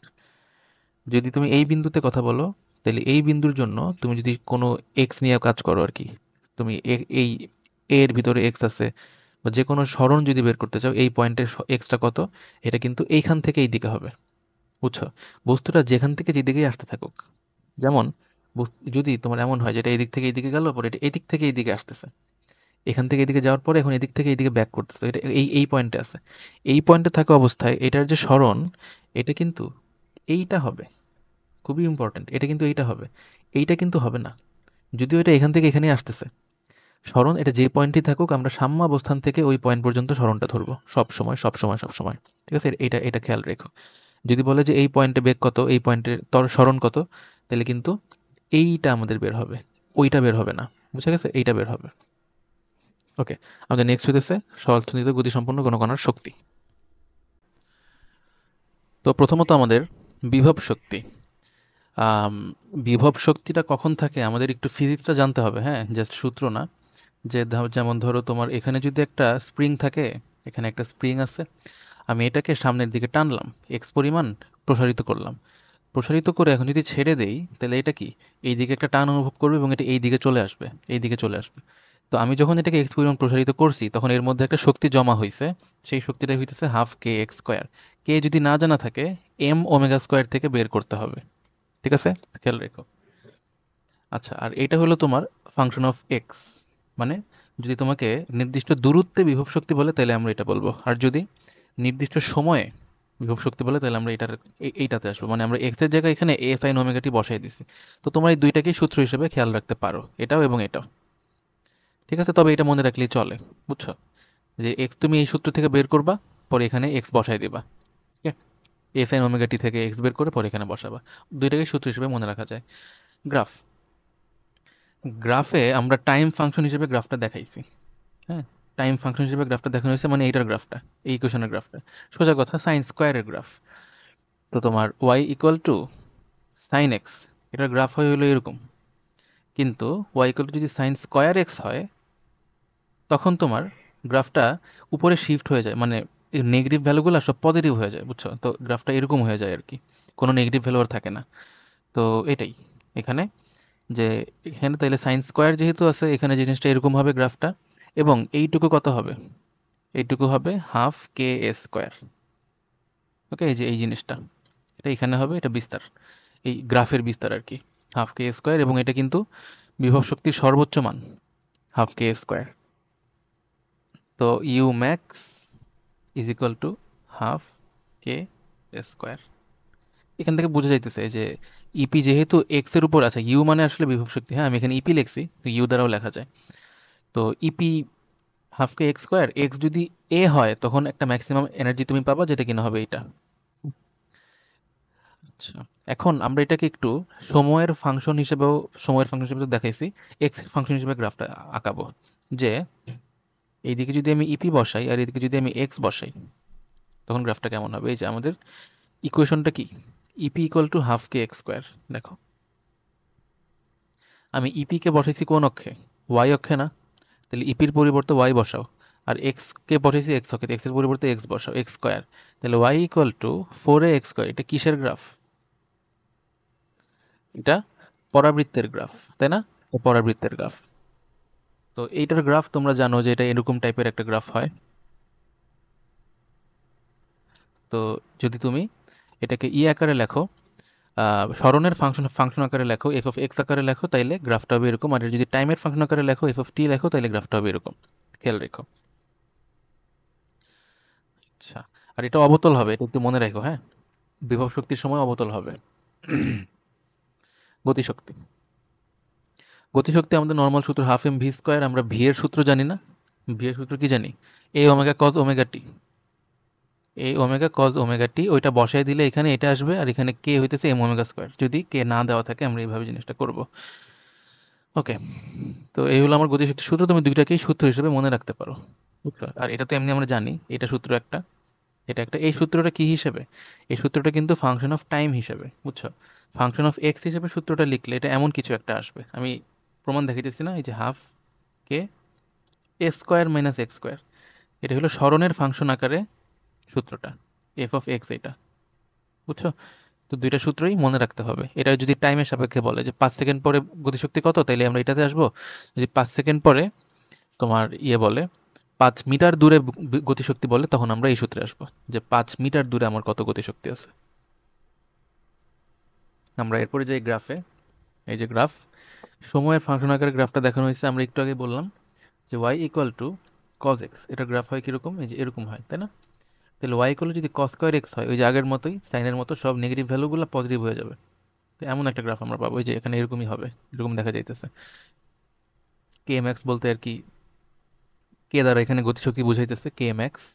এবং এখানে এই শক্তিটুকু কত, সর্বোচ্চ কত হইতে পারে? এই যে হাফ কে স্কোয়ার, এটা হবে সর্বোচ্চ শক্তি, হাফ কে স্কোয়ার। তার মানে আমরা বলতে পারি কি বলতো, E K max is equal to EP max is equal to half K square. হ্যাঁ, দুইটারই ম্যাক্সিমাম শক্তি হাফ কে স্কোয়ার হতে পারে, খেয়াল রেখো। এটা একটা ব্যাপার। আর আমরা যদি এই সূত্রের গ্রাফ আঁকাইতে চাই, তো আমরা এগুলোর এক্সপ্লেন এখানে দিতেছি না, তোমরা আহ, জানো হয়তো। এটা এখান থেকে এখানে এমন একটা গ্রাফ আছে, এটাও প্যারাবোলা হয়, হ্যাঁ, এটাও প্যারাবোলা হয়। তো এটা আমরা পরে কখনো হয়তো এক্সপ্লেন করবো, এখানে আর এক্সপ্লেন করতেছি না। এইদিকে ইকে আর এইদিকে এক্স। গ্রাফগুলো সব একসাথে মনে রাখবা, বুঝছো? গ্রাফগুলো সব একটা নোটে লিখে রাখবা, অথবা আমি একটা শিট আপলোড দিয়ে দিব না, ওখানে সব গ্রাফ একসাথে দেওয়া আছে অলরেডি, হ্যাঁ। এই হলো আমাদের এই সমীকরণের গ্রাফ কি হিসেবে? এটা হলো এফ অফ এক্স হিসেবে গ্রাফ, এটা হলো এফ অফ টি হিসেবে গ্রাফ। এই হলো গতিশক্তি এবং বিভব শক্তি। মোট শক্তি হাফ কে এ স্কোয়ার হবে। মোট শক্তি হাফ কে স্কোয়ার, তুমি যে কোনোভাবেই লেখো, ফাংশন যদি টাইমের ফাংশন আকারে লেখো বা স্মরণের ফাংশন আকারে লেখো, দুই হিসেবেই গতিশক্তি এবং বিভব শক্তি যোগ দিলে তুমি মোট শক্তি হাফ কে স্কোয়ার পাবা। এবং কে এর জায়গায় এম ওমেগা স্কোয়ার লেখা লাগতে পারে, বুঝছো? এবং মোট শক্তির গ্রাফটা এরকম হয়। মোট শক্তির গ্রাফ বলতে আসলে মোট শক্তি তো একটা ধ্রুবক, হ্যাঁ, মোট শক্তি কিন্তু একটা ধ্রুবক। তাই আসলে আমি যদি এইভাবে প্লট করি জিনিসটাকে, যে এইদিকে ই টোটাল, এইদিকে দূরত্ব, তাহলে কিন্তু গ্রাফটা এরকম হবে। কারণ শক্তি, মোট শক্তি কিন্তু বাড়বে বা কমবে না। এদিকে যদি আমি টাইম বসাই, এদিকে যদি আমি ই টোটাল বসাই, মোট শক্তি বসাই, এটাও কিন্তু এমনই হবে। কারণ মোট শক্তি পুরা টাইমে একই থাকে। এখানে আমরা আসলে ইপি এবং ইকের গ্রাফটা একসাথে দেখাইছি, বুঝছো? এইটা, এই গ্রাফটা, এই গ্রাফটা, যে ইকের গ্রাফটা কি এরকম উপর দিকে যায় পরে নিচে নামে উত্তল, আর ইপির গ্রাফটা কীরকম? এই যে এটা এরকম অবতল। তো এই যে যে গ্রাফটা নিচের দিকে নামছিল, এই যে এইটা, এই গ্রাফটা হইতেছে ইপির গ্রাফ, এটা হইতেছে ইকের গ্রাফ, বুঝছো? এটা ইপি এবং এটা হলো ইকের গ্রাফ। তো এইখানে আমরা এই যে এরকমভাবে বিন্দুগুলোও দেখাইতে পারি যে এটা যে জিরো সাম্যাবস্থান, যখন মাইনাস অবস্থানে থাকে এবং যখন প্লাস অবস্থানে থাকে। এগুলো আমরা ওইভাবে এক্সপ্লেন করতেছি না, যেহেতু আমরা রিভিশন ক্লাস করাইতেছি। তো এটা তোমরা এখান থেকে জাস্ট মানে জিনিসগুলো চিন্তা করলে জিনিসগুলো বের করা যায়। যে তোমার গতিশক্তি যখন মাইনাস এ থাকে, এক প্রান্তে থাকে, যখন এক প্রান্তে থাকে, এক প্রান্তে, এক প্রান্তে থাকলে বিভব গতিশক্তি কী বলে, বেগ জিরো থাকে, তো গতিশক্তিও জিরো। দেখো গতিশক্তি জিরো, এই যে এই লাইনটা হলো ইকে, এই লাইনটা। তো এই যে এখানে যখন এটা এটা এই যে একদম সবচেয়ে নিচে জিরো, যখন সামনে যেতে থাকে, এই যখন এদিক থেকে এইদিকে আসতে থাকে গতিশক্তি বাড়তে থাকে, এই পয়েন্টে এসে গতিশক্তি হয়ে যায় সর্বোচ্চ, এই যে এক্স ইকুয়াল টু জিরোতে সর্বোচ্চ। আর এখানে আবার একটু কমতে কমতে জিরো হয়ে যায়। ইপিও সেম, এটা কমতে থাকে পরে আবার বাড়তে থাকে। তো এখানে আমরা একটা ব্যাপার একটু বলবো, এই যে দুইটা পয়েন্ট, এই দুইটা পয়েন্ট কি, এই দুই পয়েন্টে ইকে এবং ইপি দুইটা ছেদ করছে। তো এই দুইটা পয়েন্টে গতিশক্তি এবং বিভব শক্তি সমান। তো আমরা এই পয়েন্টটা চাইলে বের করতে পারি যে এই পয়েন্টটা কত দূরে হবে। এই পয়েন্টে ইপি ইজ ইকুয়াল টু ইকে। তো আমরা যদি লিখি ইকে ইজ ইকুয়াল টু ইপি, ইকে হলো তোমার হাফ কে এ স্কোয়ার মাইনাস এক্স স্কোয়ার, ইকে হলো হাফ কে এক্স স্কোয়ার। এখান থেকে হাফ কে বাদ দিলে 2x² ইজ ইকুয়াল টু এ আসবে। এখান থেকে তুমি এক্স পাবা, এ স্কোয়ার থাকবে a/√2 প্লাস মাইনাস। ওকে, তাইলে এই যে এই জায়গাটা এটা হবে কোথায়, x equal to minus a/√2। আর এই জায়গাটা হবে x equal two plus a/√2। অর্থাৎ কত দূরত্বে, যদি জিজ্ঞেস করে কত দূরত্বে গতিশক্তি বিভব শক্তি সমান ভাগে ভাগ হয়, ওটা হলো a/√2। এটা মনে রাখতে পারো তোমরা, বুঝছো? a/√2 দূরত্বে এটা হবে। আর a/√2 দূরত্বটা কি, সাম্যাবস্থান থেকে, কিন্তু সাম্যাবস্থান থেকে এতটুকু দূরত্বে হবে। এখন এখানে আরেকটা ব্যাপার, তাইলে এখানে কিন্তু এটা যদি জিরো হয়, এটা যদি এ হয়, তাইলে এইখানে মাঝখানে কি a/2 না? তো a/2তে কিন্তু গতিশক্তি বিভব শক্তি সমান দুই ভাগে ভাগ হইতেছে না, খেয়াল করো। a/2 অবস্থানে গতিশক্তি আর বিভব শক্তি এক এক না। এই পয়েন্টে হলো তার গতিশক্তি এবং এই পয়েন্ট তার বিভব শক্তি a/2 অবস্থানে। তো এটা একটা খুব ইম্পর্টেন্ট ব্যাপার যে মাঝামাঝি অবস্থানে গতিশক্তি বিভব শক্তি সমান দুই ভাগে ভাগ হয় না। গতিশক্তি সমান দুই ভাগে ভাগ হয় a/√2 অবস্থানে, মানে মাঝখান থেকে আর একটু পরে যদি আরেকটা বিন্দু হয়, ওই যে ওইখানে দেখাই যেতেছে, হ্যাঁ, মাঝখান থেকে একটু দূরে এই গতিশক্তি বিভব শক্তি সমান হইতেছে। ওকে, ওকে, আমাদের এই শক্তি রিলেটেড ব্যাপার স্যাপার শেষ। আমরা যাইতেছি স্প্রিং রিলেটেড ব্যাপার স্যাপারে। প্রথমে স্প্রিংয়ের সমবায়, শ্রেণী সমবায়, যদি দুইটা স্প্রিং এইভাবে থাকে। তো স্প্রিংয়ের সমবায়ে আমরা যে জিনিসগুলো মাথায় রাখবো, যদি তুমি এখানে একটা বল দাও, এই বলটা দুইটা স্প্রিং সমান সমানভাবে পাবে, বুঝছো? এটা ফিল করতে পারো এইভাবে যে যদি তোমার একটা কেবল থাকে বা রশি থাকে, বুঝছো, তুমি যদি এইখানে একটা বল দাও, এই বলটা কি প্রত্যেক পয়েন্টে সমান সমানভাবে কাজ করবে না? টান বল হিসেবে সব জায়গায় সমান সমানভাবে কাজ করবে। এখন চিন্তা করো, তুমি দুইটা কেবল জোড়া লাগাইছো, এটা একটা কেবল আর এইটা একটা কেবল, দুইটা কেবল জোড়া লাগানো হয়েছে। এখন এটা কিন্তু আইডিয়াল কেস, মানে আমরা এমনভাবে জোড়া লাগাইছি যে এই দুইটা মিলে একটার মতোই কাজ করতেছে। তো এই বলটা আসলে সব পয়েন্টে একইভাবে কাজ করবে, কোনো ডিফারেন্স নাই। তো এখানেও সেম, এই এফ বল তুমি যখন এখানে দিবা, এই দুইটা স্প্রিংয়ে সমান সমান এফ বল কাজ করবে। ওকে, কি যেহেতু স্প্রিং ধ্রুবক আলাদা আলাদা, তাই দুইটার কিন্তু প্রসারণ আলাদা আলাদা হবে। F equal two k1 x1 এখানে বলবো আমরা, F equal two k2 x2 আমরা বলবো। তাহলে এখানের প্রথম স্প্রিংয়ের প্রসারণ হবে f/k1, ঠিক আছে? আর এই সেকেন্ড স্প্রিংয়ের জন্য হবে f/k2, ঠিক আছে? এই হলো তোমার দুইটা স্প্রিংয়ের আলাদা আলাদা প্রসারণ। ওকে, মোট প্রসারণ বললে তুমি এই দুইটা যোগ দিয়ে দিবা, x1 প্লাস x2। আর এখানে আরেকটা ইম্পর্টেন্ট ব্যাপার, সেটা কি, সেটা হইতেছে স্প্রিং ধ্রুবক, শ্রেণী সমবায়, এটা সিরিজ সমবায়। এখানে এটা ওই যে রোধের সমান্তরালের সূত্র ফলো করবে, ঠিক আছে? রোধের সমান্তরালের সূত্র ফলো করবে। ওকে, এগুলো আমাদের শ্রেণী সমবায়। এখন আসলে সমান্তরাল সমবায়, যদি দুইটা স্প্রিং এইভাবে থাকে। আচ্ছা, এখানে এফটা আমরা এইদিকে দেখাইছি, এফটা আমরা নিচের দিকে ধরবো, হ্যাঁ, এফটা নিচের দিকে আছে, টান দেওয়া হয়েছে। তাইলে এই নিচের দিকে একটা বল আমরা পাবো দুইটা স্প্রিংয়েই। এখন এখানে যদি আমরা এফ বল দেই, এটা স্ট্রাকচারগতভাবে এমনভাবেই জিনিসটা ডিজাইন করা যে দুইটা স্প্রিং সমান সমান নিচে নামবে। তুমি চিন্তা করো, যদি এই যে ব্লকটা আছে, এই ব্লকটা যদি নিচের দিকে নামে, তো দুইটা স্প্রিং সমান সমান নামবে না? নাইলে তো ব্লকটা বাঁকা হয়ে যাবে। আমি বাঁকা করবো না, আমি এখানে সুন্দর করে ধরে এটাকে নিচের দিকে টান দিতেছি। আমি যখন এটাকে সুন্দর করে ধরে নিচের দিকে টান দিব, তখন আমরা এটা নিচের দিকে দিতেছি। যখন আমরা এটাকে সুন্দর করে ধরে নিচের দিকে টান দিব, তখন এই পুরো জিনিসটা একসাথে নিচে নামবে। অর্থাৎ এইটা যতটুকু নিচে নামবে, এটা ততটুকুই নিচে নামবে, হ্যাঁ। তো এটা x1 আর x2 এখানে সমান সমান হবে, x1 x2 সমান সমান হবে। তো দুইটাকেই আমরা এক্স ধরতেছি, হ্যাঁ, দুইটাকেই এক্স ধরতেছি। আর দুইটার তো k1 k2 আলাদা। এবং এখানে বল 2 ভাগে ভাগ হয়ে যাবে। বুঝছো? এটা ওই যে তোমার কাইন্ড অফ কি বলে, কারেন্ট এসে যেমন 2 লাইনে ভাগ হইলে যেমন কারেন্ট ভাগ হয়ে যায় না, কারেন্ট আসছে এখানে একটা I1 I2 ভাগ হয়ে যাবে সেম। ফোর্স এখানে দিছি আমি, ফোর্স দুইটাতে আলাদা আলাদা ফোর্স কাজ করবে। তখন স্প্রিং ধ্রুবক অনুযায়ী দুটাই আলাদা আলাদা ফোর্স কাজ করবে। তাইলে প্রথম স্প্রিংয়ের জন্য আমি যদি লিখি F1 = K1, তাহলে X এইভাবে হবে যে দুইটার বল আলাদা, কে এমনি সবসময় আলাদা। তো এখান থেকে তুমি বের করতে পারো কোন স্প্রিং কতটুকু বল লাগতেছে, কোন স্প্রিংয়ে কতটুকু বল লাগতেছে। K2X দুটার প্রসারণ সেম হবে, এইভাবে বের করা যাবে। আর একটা ব্যাপার কি, আর এখানে ওই যে এফ টোটাল, যেটা তুমি যে বলে এটাকে টানতেছো, এফ টোটাল এটা হবে এখানের বল আর ওইখানের বলের সমান সমান। বুঝছো? এই দুইটার সমান সমান। আর সমান্তরাল সমবায়ে তোমার তুল্য স্প্রিং ধ্রুবক কত, এটা KP K1 + K2। এটা খুবই ইম্পর্ট্যান্ট। আর একটা খুবই ইম্পর্টেন্ট ব্যাপার আমরা একটু বলবো, সেটা হলো আমাদের যে স্প্রিং ম্যাথ সিস্টেম, এটা আচ্ছা এটাকে আমরা সামনে দেখায় রাখছি, দাঁড়াও এটাকে আমরা ওইখানে আগে বলে আসি।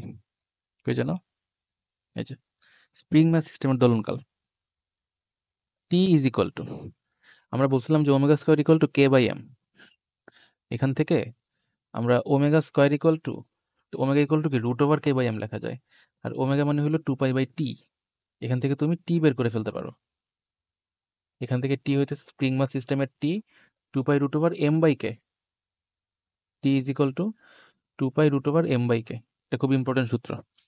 স্প্রিং ম্যাথ সিস্টেমের দোলনকাল যদি স্প্রিং এবং ভর একসাথে থাকে, তাইলে 2π√M/K। এটা প্রথম কথা। সেকেন্ড কথা হইল যদি সমবায় থাকে, যদি সমবায় থাকে তাইলে কোনো ডিফারেন্স নাই, এইখানে M/K ইকুইভ্যালেন্ট মানে তুল্য স্প্রিং ধ্রুবকটা তুমি বসাবা। ওকে, তো এটার জায়গায় কি হইতে পারে, এটার জায়গায় কেপি হইতে পারে। যদি কেপি হয় তাহলে K1 + K2 হবে। আর যদি KS হয় তাহলে ওই যে 1/KS থেকে 1/K1 K2 করে তুমি এখান থেকে KS বের করে পরে এই KSটা বসাবা। বুঝছো? তো আমরা যে সূত্রগুলো দেখাইছি এগুলা কিন্তু শুধুমাত্র তুল্য স্প্রিং ধ্রুবক বের করার ক্ষেত্রে না, দোলনকাল বের করতেও হেল্প করবে। বুঝা গেছে? দোলনকাল বের করতেও হেল্প করবে। ঠিক আছে, এখন আমরা যাইতেছি স্প্রিং কাটাকাটিতে। স্প্রিং কাটাকাটিতে এরকম প্রশ্ন আমাদের MCQ-তে আসে মোটামুটি, যে একটা স্প্রিং আছে, স্প্রিং আমি সমান 2 ভাগে ভাগ করলাম, তাইলে এখন আলাদা আলাদা স্প্রিং ধ্রুবক ওদের কত। এখানে আমরা একটু খেয়াল রাখবো, L × K অলওয়েজ কনস্ট্যান্ট। বুঝছো? একটা স্প্রিং এর দৈর্ঘ্য আর স্প্রিং ধ্রুবকের যে গুণফল এটা সবসময় কনস্ট্যান্ট থাকবে। ঠিক আছে, তো আমরা দেখাই সমান 2 ভাগে ভাগ করতেছি। প্রথমে সমান 2 ভাগে যদি ভাগ করা হয়, তাইলে একটা স্প্রিং ছিল এরকম, এটাকে আমরা এরকম দুইটা স্প্রিং এ পরিণত করছি। বুঝছো? এরকম দুইটা স্প্রিং এ পরিণত করা হয়েছে। এটার স্প্রিং ধ্রুবক K, এটা স্প্রিং ধ্রুবক ধরো K1, এটা স্প্রিং ধ্রুবক ধরো K2। এটা যদি L হয়ে থাকে, সমান 2 ভাগে ভাগ করার মানে কি, এটা L/2 হয়ে গেছে। ওকে, স্প্রিং L/2 হয়ে গেছে। তাহলে এখন আমরা সূত্র লিখতেছি। ধরো আমরা এটাকে আরেকটু সিম্পলিফাই করা দরকার, একটু কঠিন হয়ে যাবে। এগুলাকে আমরা K' আর K" লিখতেছি। ঠিক আছে, যেটা স্প্রিং ধ্রুবক। তাহলে এই স্প্রিং এর জন্য KL কত, K × L। তাহলে এই স্প্রিং এর জন্য K × L কত, K' × L/2। বুঝছো? মানে এটা এমন একটা সূত্র, K1L1 = K2L2। এখান থেকে তুমি K2 গুলা বের করে ফেলবা। এখান থেকে K' হবে, দেখো L কাটা গেলে 2K আসে, অর্থাৎ দ্বিগুণ হয়ে যাবে। বুঝছো? দ্বিগুণ হয়ে যাবে। তো এইটাই আমরা এখানে একটা শর্টকাট বলতেছি। কোনো স্প্রিংকে সমান n সংখ্যক ভাবে ভাগে যদি বিভক্ত করা হয়, তাহলে স্প্রিং ধ্রুবক n গুণ হয়ে যাবে। স্প্রিং ধ্রুবক হয়ে যাবে n গুণ। আর যদি কোনো স্প্রিংকে আমরা অসমান ভাগে ভাগ করি, তাহলে স্প্রিং ধ্রুবকগুলো আমরা এইভাবে বের করি। বুঝছো? এটা একটু কমপ্লেক্স লাগতে পারে বা নতুনও লাগতে পারে, না নতুন লাগলে স্কিপ করতে পারো। তবে আমরা যদি এই ফর্মুলাটা খেয়াল রাখি যে K1L1 K2L2, তাইলে তুমি যে কোনো ভাগের স্প্রিং ধ্রুবক বের করে ফেলতে পারো। যেমন আমি দেখাইতেছি একটা উদাহরণ। এটা ধরো একটা স্প্রিং আছে, স্প্রিং ধ্রুবক K। আমি এটাকে 2 ভাগে ভাগ করতেছি 2:3 অনুপাতে। বুঝছো? 2:3 অনুপাতে ভাগ করতেছি। তাইলে একটা ভাগ এই ছোট ভাগটা, আর একটা ভাগ হলো এই বড় ভাগটা। ওকে, এই যে যেখানে 2 ভাগ আছে এটাকে আমি বলতেছি K2। যেখানে 3 ভাগ আছে এটাকে আমি বলতেছি K3। না K1, কনফিউশন তৈরি করবে। আমরা আগের মতো কে প্রাইম আর কে ডাবল প্রাইম লিখতেছি, এগুলো দুইটা অংশ। এখন টোটাল কি 5 ভাগ না? তাইলে এই অংশটুকুর দৈর্ঘ্য কত হবে? শুধু এই যে এইটুকু আর কি, এইটুকু 5 ভাগের 2 ভাগ না এটা? পুরোটার দৈর্ঘ্য যদি এল হয়, তাই এইটুকুর দৈর্ঘ্য 2/5 এল, তার মানে এটার দৈর্ঘ্য হবে 2/5 এল। আর এইটুকুর দৈর্ঘ্য কত হবে? 5 ভাগের বাকি 3 ভাগ, তাইলে এইটা হবে 3/5 এল। এইভাবে আমরা দুইটা অংশের আলাদা আলাদা স্প্রিং ধ্রুবক দৈর্ঘ্য বের করে ফেললাম। এবার আমরা লিখতেছি সূত্র, যে এই স্প্রিংয়ের জন্য কে ইন্টু এল যা হবে, এই স্প্রিংয়ের জন্য কে ইন্টু এল তাই হবে, এই স্প্রিংয়ের জন্য কে ইন্টু এল তাই হবে।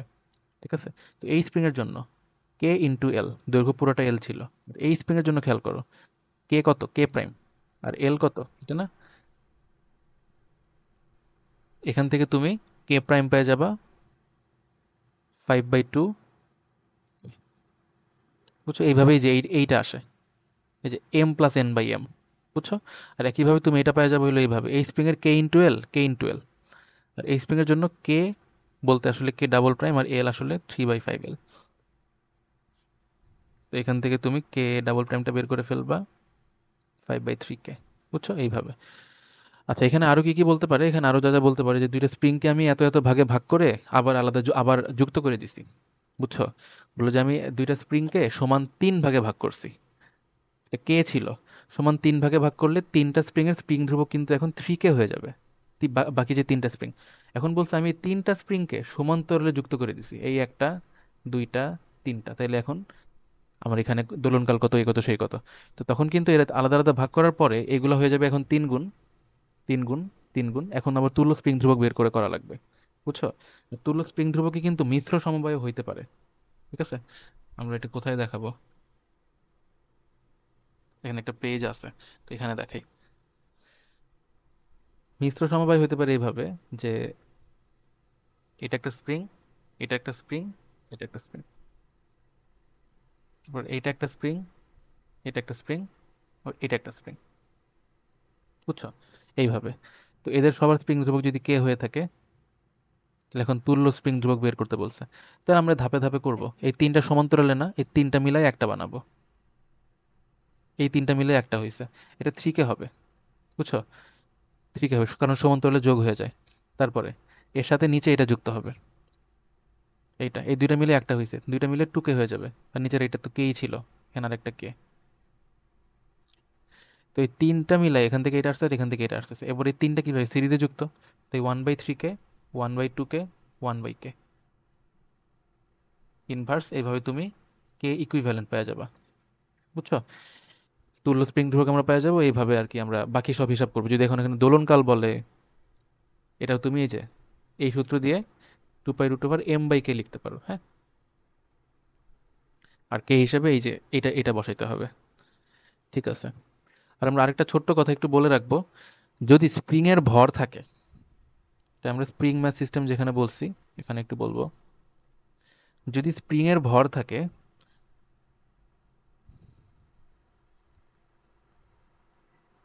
স্প্রিংয়ের ভর থাকলে, তাহলে আমরা T is equal to 2π√m plus এই যে স্প্রিংয়ের ভর ডিভাইডেড বাই 3। হ্যাঁ, নর্মালি তো কি হয় তোমার, m/k হয়, m/k হয়। এখানে জাস্ট একটা অংশ যোগ হবে, স্প্রিংয়ের ভরের 1/3 যোগ করতে হয়। এটা একটু জাস্ট ছোট্ট করে মনে রাখবে, আর তেমন কিছু না। ওকে, আমরা যেতেছি আমাদের সরল দোলকে, একটু তাড়াতাড়ি করব। সরল দোলকের এটাকে বলা হয় ঝুলন বিন্দু, এটাকে বলা হয় বব, যেটা ঝুলতেছে। তো নর্মাল অবস্থাতে তোমার এটার যে ওজন আর সুতার যে টান, এটা সমান সমান থাকে। তো টি ইজ ইকুয়াল টু mg এখানে থাকে। তুমি যখন এটাকে থিটা কোণে নিয়ে তারপর ছেড়ে দিতেছো, তখন এটার ওজনটা কাজ করে নিচের দিকে, ওজনটা কাজ করে নিচের দিকে। এবং এটাকে আমরা দুইটা উপাংশ টুপাংশ ভাগ করে এখানে একটা কাহিনী করতে পারি। সরল দোলক হওয়ার জন্য এই যে থিটাটা আছে, এই থিটাটা less than or equal to 4 degree হইতে হয়। বুঝছো? এটা তোমরা জানো অবশ্যই। সরল দোলক হওয়ার জন্য, কেন, এই 4 ডিগ্রি কিন্তু অনেক ছোট একটা অ্যাঙ্গেল। 4 ডিগ্রি অনেক ছোট একটা অ্যাঙ্গেল। তো 4 ডিগ্রি হইলে কি হয়, যদি 4 ডিগ্রি হয়, তাইলে এই যে রেখাটা আছে, এই রেখাটা কাইন্ড অফ সরল রেখা হয়ে যায়। বুঝছো? রেখাটা সরল রেখা টাইপের আমরা ধরতে পারি। আর সরল রেখা হইলে কি হয়, সরল রেখা হইলে এটাকে আমরা সরল রৈখিক গতি ধরতে পারি, যে সরল দোলকটা এরকম একটা গতি দিতেছে, এই যে ববটা আছে, ববটা এরকম একটা গতিতে থাকে, অর্থাৎ এটাকে আমরা সরল ছন্দিত স্পন্দন বলতে পারবো। তাই সরল ছন্দিত স্পন্দনের গতি বলা যাবে, সরল ছন্দিত স্পন্দনের সূত্রগুলো আমরা অ্যাপ্লাই করতে পারবো। এই কারণে 4 ডিগ্রির চেয়ে কম থাকতে হয়, যাতে আমরা সরল ছন্দিত স্পন্দন বলতে পারি। 4 ডিগ্রির চেয়ে বেশি হইলে কি এটা সরল দোলক হবে না? না, সরল দোলক হবে না, এটা দোলক থাকবে, নর্মাল দোলক থাকবে, সেকেন্ড দোলকও হইতে পারে, কিন্তু আমরা, না সরি, সেকেন্ড দোলকও হবে না, সরল দোলকও হবে না। ওকে, যদি 4 ডিগ্রির চেয়ে বেশি থাকে, তো 4 ডিগ্রির মধ্যে আমাদের থাকতে হবে সবসময়। এখানে আমরা টানগুলো একটু দেখাইতেছি। এই পয়েন্টে ববের ওজন, এদিকে সুতার টান, এখানে আমরা এটাকে দুইটা ভাগে ভাগ করতেছি। এখানে এটা যদি থিটা হয়, এটা থিটা হবে, এদিকে হলো এমজি কস থিটা হবে, আর এদিকে হবে MG sine theta, MG sine theta. T এবং এই এমজি কস থিটা পরস্পর কাটাকাটি যাবে, বুঝছো? তাইলে যদি সুতার টান বের করতে বলে, তো সুতার টান হবে এমজি কস থিটা। আর এই এমজি সাইন থিটাটা, এমজি সাইন থিটাটা হলো এখানে কার্যকরী বল, কার্যকরী বল F equal to MG sine theta, বা তুমি এটাকে প্রত্যয়নী বলও বলতে পারো, কিন্তু এটাকে প্রত্যয়নী বলও বলা যায়। এটাকে কার্যকরী বল কেন বলতে, কারণ এই দুইটা যেহেতু কাটা যায়, তো এই একটা বলি খালি কাজ করে। ওকে, এটাকে প্রত্যয়নী বলও বলা যাবে। তখন আমরা এটাকে মাইনাস এমজি সাইন থিটা লিখবো, বুঝছো? মাইনাস এমজি সাইন থিটা লিখবো। ঠিক আছে, তো যদি বলে সরল দোলকের প্রত্যয়নী বল কত, মাইনাস এমজি সাইন থিটা, থিটাটা বলা থাকবে যে কোন অবস্থানে প্রত্যয়নী বল চাইছে, থিটা বলা থাকলে তখন তুমি এইভাবে প্রত্যয়নী বল বের করতে পারবা। দোলনকালের সূত্র তোমরা এটা জানো, 2 √L/g, এবং এল এর পরিচয় তোমরা জানো। এল থেকে কোথায় ধরতে হয়? এল ধরতে হয় ঝুলন বিন্দু থেকে একদম এই পর্যন্ত, তাই না? যদি এটা সুতার দৈর্ঘ্য হয় আর এটা যদি ববের ব্যাসার্ধ হয়, তাহলে আমরা কার্যকরী দৈর্ঘ্য বলি L+r, এবং ওই হিসাবে আমাদের এটা বলতে হয়, এই যে এভাবে 2 √L/g। এবং এটার থেকে একটা গ্রাফ আমরা বলতে পারি টি স্কোয়ারের সাথে এল এর গ্রাফ, গ্রাফটা এরকম হয়। ভিডিও বড় হয়ে যাইতেছে, আমরা এটার ব্যাখ্যা করতেছি না, এটা মনে রাখবো, T²/L, বা এখান থেকে বেরও করতে পারো যে T² = 4π² L/g, পরে এই যে y=mx টাইপের হবে। তো ওইভাবে এটা করা যায়। সরল দোলকের সূত্র: দোলনকাল ববের ভরের উপর ডিপেন্ড করবে না, এবং এরকম দুইটা সূত্র আছে, √L এর সমানুপাতিক এবং √G এর ব্যস্তানুপাতিক। এটা তোমরা জানো, এটা আলাদা করে বলার কিছু নাই। এখন এটা একটা খুব গুরুত্বপূর্ণ ব্যাপার, বুঝার ব্যাপার। একটা সরল দোলকের বব যদি আমি পানি দ্বারা পূর্ণ করে বব ছিদ্র করে ছেড়ে দিই, তাহলে দোলনকাল এর পরিবর্তনগুলো কিরকম হবে? তো দেখো, বব আমি পানি দ্বারা পূর্ণ করতেছি, আমি প্রথম কেসে বলতেছি, দেখো যে একটা খালি বব আছে, একটা খালি, আর এখানে এটা পানি দ্বারা পূর্ণ করা আছে, পূর্ণ। এইখানে কিন্তু দোলনকাল দুইটার কিন্তু সেম হবে, বুঝছো? কারণ এখানে ভিতরে কি আছে না আছে, ভর কত, এগুলো আকৃতি, এই ভর কত কিরকম, এগুলোর কোনো কিছুর উপরে কোনো ডিপেন্ডেন্সি নাই। ডিপেন্ডেন্সি কিসের উপরে আছে? শুধুমাত্র এই দূরত্বটার উপরে। এই যে এই দূরত্বটা যদি চেঞ্জ না হয়, দোলনকাল চেঞ্জ হবে না। ওকে, আর এই দূরত্বটা কোন পর্যন্ত হয়? আমরা ববের ভর কেন্দ্র পর্যন্ত নেই না, আমরা ববের ভর কেন্দ্র পর্যন্ত নেই। তাহলে খেয়াল করো, প্রথমে তোমার এটা সম্পূর্ণ পানি দ্বারা পূর্ণ অবস্থাতে আছে, তারপরে এটা আস্তে আস্তে খালি হওয়া শুরু করছে, হ্যাঁ, একটু খালি হয়ে গেছে, একটু খালি হয়ে গেছে, তারপরে এটা মোটামুটি অনেকটাই খালি হয়ে গেছে, আর এর পরের কেজে এটা পুরোপুরি খালি হয়ে গেছে। ওকে, পরের কেজে এটা পুরোপুরি খালি হয়ে গেল। তাহলে তোমার এইখান থেকে এখানে এই পর্যন্ত দূরত্ব হিসাব হবে তোমার এল হিসাবে। তাহলে এখানে দোলনকাল ধরো একটা আছে T1, আমরা বলতেছি T1, আমরা বলতেছি T1 আছে। এখন এরা যখন খালি হওয়া শুরু করছে, খেয়াল করবা ভর কেন্দ্র কিন্তু এটা ভর কেন্দ্র, যেহেতু এই জায়গাটুকুতে আর কোনো ভর নাই, তাহলে ভরের ডিস্ট্রিবিউশন চেঞ্জ হয়ে গেছে না? ভরের ডিস্ট্রিবিউশন কিন্তু এখন নিচের দিকে। তাই আগে যদি ভর কেন্দ্র এখানে হয়ে থাকে, ভর কেন্দ্র কিন্তু এখন একটু নেমে যাবে নিচের দিকে। আমার কথা বোঝা গেছে? আশা করি বুঝছো। যেহেতু উপর দিকে ভর নাই, ভরের ডিস্ট্রিবিউশন এখন নিচের দিকে চলে আসছে, তাই ভর কেন্দ্রটাও নিচের দিকে নেমে যাবে। ভর কেন্দ্র নিচের দিকে নামার মানে সুতার দৈর্ঘ্য একই আছে, কিন্তু এই যে আর এখন তোমাকে এইটা ধরতে হবে। আগে যেখানে তুমি এইটুকু ধরতা, এটা এখন আরও নিচে নেমে গেলে আরও বেশি ধরতে হবে। তাই কার্যকরী দৈর্ঘ্য বাড়ছে এইখানে। কার্যকরী দৈর্ঘ্য বাড়ার ফলে টি এর মানও বেড়ে যাবে, তাই T2টা, তাহলে T2 > T1 হবে, বুঝছো? তারপরে এটা আরও বেশি নেমে গেছে। এখন এখানে ব্যাপারটা কি, যে এটা তো একটা মেটাল, তাই না? এটারও কিন্তু একটা ভর আছে। এটারও কিন্তু একটা ভর আছে, এই যে তোমার ববটা যে আছে। এখন পানি যখন একটা সার্টেন লেভেলের নিচে নেমে যাবে, তখন কিন্তু ভর কেন্দ্র আবার উপরে ওঠা শুরু করবে। এটা জানি না কতটুকু ফিল করতে পারতেছো। ফাইনালি যখন এটা খালি হয়ে যাবে, তখন ভরকেন্দ্র তো আবার এখানে চলে আসবে। আমার কথাটা বুঝতেছো? ভরকেন্দ্র কিন্তু এখানে নিচে নামতেছিল, ভরকেন্দ্র যদি আমি জি দিয়ে প্রকাশ করি, এটা নিচে নামতেছিল, এখানে নিচে নামে। আবার যখন খালি হয়ে গেল, তখন ভরকেন্দ্র আবার এখানে চলে আসছে না? তার মানে কি, এটা আবার নিচ থেকে উপরে উঠছে। তার মানে একটা সার্টেন লেভেলের নিচে যখন পানির লেভেল নেমে যাবে, তখন ভরকেন্দ্রটা আবার উপরে ওঠা শুরু করবে। তো ভরকেন্দ্র আবার উপরে ওঠা শুরু করলে আবার এখানে আসবে। তাইলে ভরকেন্দ্র আবার উপরে ওঠা শুরু করলে দোলনকাল কিন্তু আবার এই দিকটাতে যখন তুমি যাবা, দোলনকাল আবার এল যেহেতু কমে যাইতেছে, তাই দোলনকাল আবার কমে যাবে। বুঝছো? দোলনকাল আবার কমে যাবে, তাহলে এখান থেকে এখানে দোলনকাল বাড়বে, পরে আবার দোলনকাল কমবে। তাহলে ফার্স্টে টি বাড়বে এবং পরে টি কমবে। এই হলো আমাদের ব্যাপার। এটা কিন্তু এমসিকিউতে আসে। বুঝছো? লিফটের ভেতর সরল দোলনকাল, লিফট যদি উপর দিকে উঠতে থাকে, যেটাকে আমরা ঊর্ধ্বগামী লিফট বলতেছি, ঊর্ধ্বগামী লিফট, তখন আমার ইফেক্টিভ ত্বরণ হয় জি প্লাসে। বুঝছো? লিফট যদি এ ত্বরণে উপরে উঠতে থাকে, তো আমাদের যে সূত্রটা 2π√, এটা আসলে L/G না, L/G ইফেক্টিভ, মানে কার্যকরী ত্বরণ কতটুকু। তাই যদি কার্যকরী ত্বরণ জি প্লাস এ হয়, তাহলে আমরা জি প্লাস এ বলবো।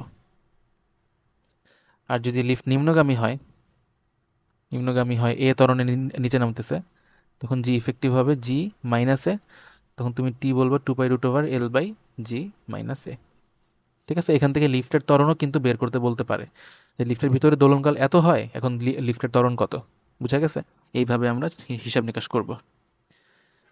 পাহাড়ের উচ্চতা এবং খনির গভীরতা নির্ণয় খুবই ইম্পর্টেন্ট জায়গা। কিন্তু ফার্স্টে পাহাড়ের উচ্চতা আমরা বলতেছি যে এটা একটা পাহাড় আছে, এখানে জি এর মান জি, এখানে জি এর মান ধরো জি প্রাইম। তো যদি পাহাড়ের উচ্চতা এইচ হয়ে থাকে, তো জি প্রাইমের সাথে জি এর সম্পর্কটা কি এরকম না, G r² / r+h whole square. এখন এখানে ধরো দোলনকাল টি এবং এখানে ধরো দোলনকাল টি প্রাইম। বুঝছো? টি প্রাইম। তো টি প্রাইমের সাথে জি এর সম্পর্কটা কীরকম? T'/T কী হবে বলো দেখি? T'/T হবে কি, G/G প্রাইমের রুট না? এগুলো তো তোমরা পারো, G/G প্রাইমের রুট। তাইলে এখান থেকে আমরা G/G প্রাইমটা দেখো বের করি। G/G প্রাইম কী হবে? r+h/r হোল স্কোয়ার আসবে এখান থেকে। বুঝছি? তো এখান থেকে, তাই যদি হয়, এখানে r+h/r হোল স্কোয়ার, এটা হলো G/G প্রাইমের ভ্যালু, উপরে রুট আছে, রুট স্কোয়ার সরাই দিলে r+h/r।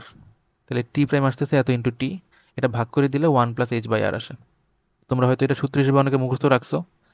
এই হলো আমাদের সরল দোলকের সাহায্যে পাহাড়ের উচ্চতা নির্ণয়। যে পাহাড়ের নিচে দোলনকাল যদি টি থাকে আর পাহাড়ের উপরে দোলনকাল যদি টি প্রাইম হয়, পাহাড়ের উচ্চতা থাকে, তাহলে এদের মধ্যে সম্পর্ক হলো এটা। আর এখান থেকে এইচ বের করতে চাইলে পাহাড়ের উচ্চতা বের হয়ে যাবে। বুঝছো? দেখো T'/T=1+h/r, তাহলে এইচ হয়ে যাবে কি, T'/T -1 × r। এই হলো আমাদের পাহাড়ের উচ্চতার সূত্র। বুঝছো? সূত্র হিসেবে মনে রাখতে পারো, প্রসেসটাও করতে পারো। প্রসেস করাটাই রিকমেন্ডেড, যে এইসব হিসাব নিকাশ তুমি খাতায় করবা, করে দেখাবা।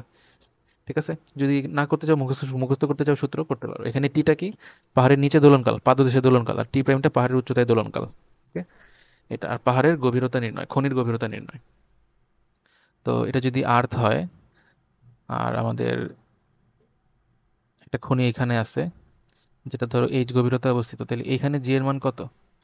1 - h/r × g। ওকে? এখানে দোলনকাল যদি টি হয় আর এখানে যদি হয় টি প্রাইম, তাহলে এদের মধ্যে সম্পর্ক কি হবে? T'/T = G/G প্রাইম, আবারও সিমিলার সম্পর্ক। তাহলে এখান থেকে দেখো G'/G কি লেখা যায়? 1 - h/r, তাই না? অর্থাৎ r - h/r, এটা হলো G'/G। তাহলে এখানে কি G/G প্রাইম উল্টাটা লাগবে, তাহলে এখানে আমরা উল্টায় বসাইতেছি এটাকে। T'/T, এখানে আমরা বোথ সাইডে যদি স্কোয়ার করে দিই, রুট চলে যাবে, তাহলে r/r - h। এখান থেকে তুমি এইচ বের করে নিবা। বুঝছো? এখান থেকে এইচ বের করে নিবা। এটার জন্য সূত্র বের করা যায়। বুঝছো? যে তোমার r - h/r, এটা হবে T/T'/হোল স্কোয়ার, তো 1 - h/r T/T'/হোল স্কোয়ার, এখান থেকে h/r বের করলেই তোমার হয়ে যেতেছে। কি হবে? 1 - T/T'/হোল স্কোয়ার ইন্টু আর। এই হলো আমাদের খনির গভীরতার সূত্র। সূত্র মুখস্থ করাটা রিকমেন্ডেড না। যদি মুখস্থ করতে চাও, হ্যাঁ ঝামেলা কম, তাহলে করতে পারো। ওকে? যেহেতু এখন অনেক বইয়ের সূত্রগুলো আছে, তবে প্রসেস খুবই খুবই ইজি। এখানে খালি এখান থেকে হিসাব করে ওখানে বসাই দিলেই তোমার চলে আসে। এই হলো খনির গভীরতা নির্ণয়। এবং আমাদের ফাইনাল টপিক সেকেন্ড দোলক এবং ঘড়ির ধীরে চলা দ্রুত চলা, খুবই ইম্পর্টেন্ট জায়গা। সেকেন্ড দোলক হইতেছে এমন দোলক যেটার দোলনকাল 2 সেকেন্ড, অর্থাৎ অর্ধ দোলনকাল 1 সেকেন্ড। অর্ধ দোলনকাল 1 সেকেন্ড, দোলনকাল 2 সেকেন্ড, এটাকে আমরা বলতেছি সেকেন্ড দোলক। সেকেন্ড দোলকের কার্যকরী দৈর্ঘ্য কিন্তু ফিক্সড, T = 2π√L/g। তাহলে টি যদি 2 বসায় দাও, তাহলে এখান থেকে তুমি এল এর একটা মান পেয়ে যাবা, 2 কাটা যাবে, এখান থেকে তুমি এল পেয়ে যাবা g/π²। বুঝছো? এবং একটা অবাক করা জিনিস যে পাই স্কোয়ারের মানও কিন্তু অলমোস্ট 9.8, হ্যাঁ প্রায় 9.8। তো এই পুরো জিনিসটা আসে 0.9929 মিটার, এটা মনে রাখতে হবে। এবং 99.29 সেন্টিমিটার, এটা হলো সেকেন্ড দোলকের কার্যকরী দৈর্ঘ্য।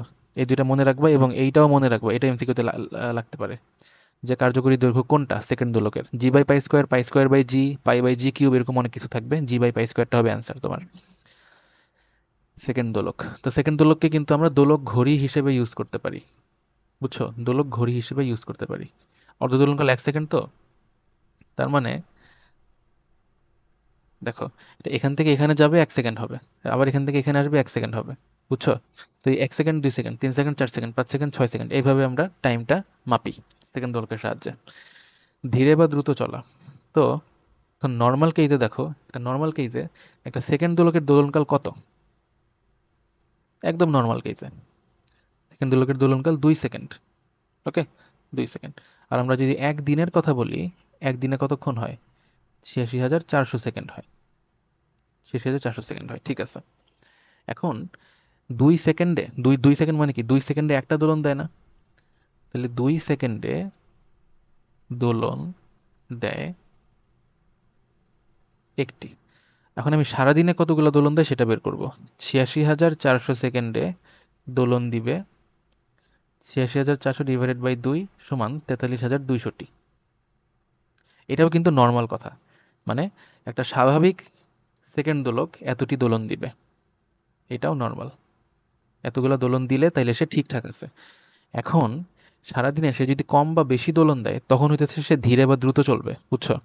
সারাদিনে সে যদি কম বা বেশি দোলন দেয়, তাইলে ধরো সে সারাদিনে এন সংখ্যক দোলন বেশি দেয়, এনটি দোলন বেশি দেয়। এন সংখ্যক দোলন বেশি দিলে তাইলে 43,200টা তো দিতই, আরও এন সংখ্যক দোলন বেশি দিতেছে সারাদিনে, হ্যাঁ, পার ডে, প্রতিদিন। তাইলে এখন এতগুলা দোলন দেয় কি সে একদিনে? একদিন মানে কি 86,400 সেকেন্ডে সে এতগুলো দোলন দেয়, তাই না? এতটি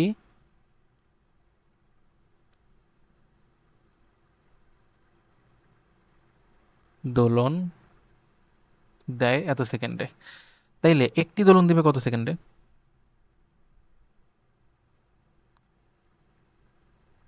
এত সেকেন্ডে না? এখন একটা সেকেন্ড একটা দোলন কতক্ষণ সময় দেয় সেটাই কি তার দোলনকাল কিনা?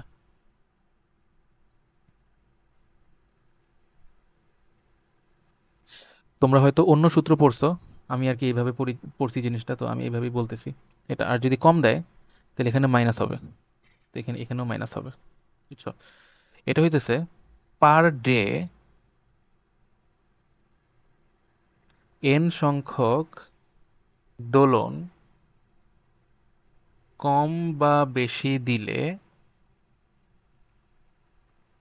দোলনকাল কত হবে। ঠিক আছে, আমি এগুলোর মডিফিকেশন বলতেছি, আরো মডিফিকেশন বলতেছি। তো টি আমাদের কি আসলো,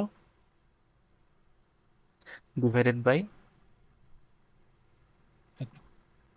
এখানে এন জিনিসটা কি ওখানে বলছে, আবার বলে দিতেছি, এন হলো কতগুলো দোলন কম বা বেশি দেয়। বুঝছো? কতগুলো দোলন কম বা বেশি দেয় সেটা হলো তোমার এন। তাহলে দোলন যদি কম দেয় তাহলে আমরা মাইনাস ইউজ করবো, যদি বেশি দেয় তাহলে আমরা প্লাস ইউজ করবো, এটা হলো প্রথম কথা। আর আর তোমার একটা দোলনে কি 2 সেকেন্ড যাওয়ার কথা না? এক দোলন সমান 2 সেকেন্ড হওয়ার কথা। তাইলে এন সংখ্যক দোলনে কি 2n সেকেন্ড যাবে। তো টি ইজ ইকুয়াল টু তোমার আসতেছে 2n, বুঝছো? 2n অর্থাৎ সে যদি n সংখ্যক দোলন কম বা বেশি দেয় তাহলে এতটুকু সময়ে সে কম বা বেশি দেখাবে, বুঝছো? এতটুকু সময় কম বা বেশি দেখাবে।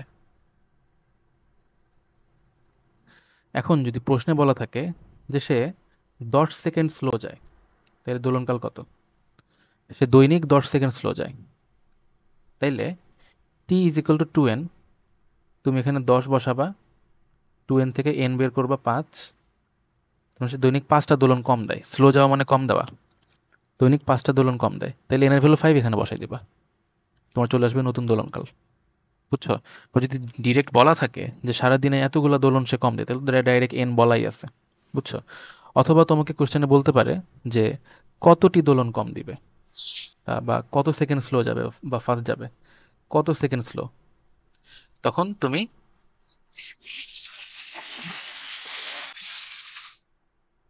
এই সূত্রে স্লো হইলে মাইনাস দিব আমরা, হ্যাঁ, স্লো হইলে মাইনাস হবে। তো টি জানা থাকবে, এখান থেকে এন বের করবা, কত সেকেন্ড টাইম টি বের করার জন্য t = 2n করবে, এটাকে 2 দিয়ে গুণ করতে হবে, তাহলে তোমার চলে আসবে কত সেকেন্ড স্লো যাবে। বুঝা গেছে? এইভাবে আমরা এই ম্যাথগুলা করব। তাহলে এখানে যদি স্লো যায় তাহলে সে ধীরে চলতেছে, ধীরে চললে বলো তুমি টি কি বেশি হবে নাকি কম হবে? ধীরে চললে টি বেশি হবে, টি বেশি হবে। আর টি যদি বেশি হওয়া লাগে তাহলে কি এখানে বিয়োগ হইতে হবে না? এখানে বিয়োগ হইলেই তো এখানে বেশি সংখ্যা আসবে, বিয়োগফল, ভাগফল। তাইলে সূত্রে আমরা -n ইউজ করব, ঠিক আছে? আর যদি ফাস্ট চলে তাহলে সে কি বলে এটাকে, দ্রুত চলতেছে, টি সে কম দেখাবে, এবং এখানে সে আমরা প্লাস দিব, +1 দিব, +n দিব। আর একটা ইম্পর্টেন্ট কথা, এখানে সে সময় হারায়, সময় হারায়, যত সেকেন্ড স্লো চলে আর কি অতটুকু সময় হারায়, আর যত সেকেন্ড ফাস্ট চলে অতটুকু সময় লাভ করে, বুঝছো? অতটুকু সময় লাভ করে। এই হলো আমাদের এই সূত্রের ব্যাপার স্যাপারটা, ঠিক আছে? এই সূত্রের ব্যাপার এটা, যে এতটুকু সময় লাভ করে এবং এতটুকু সময় সে হারায়। যেমন আমি একটা ছোট্ট করে অঙ্ক দেখাইতেছি, যে কোশ্চেন, একটা একটা সেকেন্ড দোলক আছে, এটার দোলন, এটার আমি যদি আমার কি বলে কার্যকরী দৈর্ঘ্য 100% বাড়াই, তাহলে দোলন, তাহলে সে কতগুলা, তাহলে সে তোমার কত সেকেন্ড ফাস্ট বা স্লো যাবে, ঠিক আছে? একটা সেকেন্ড দোলক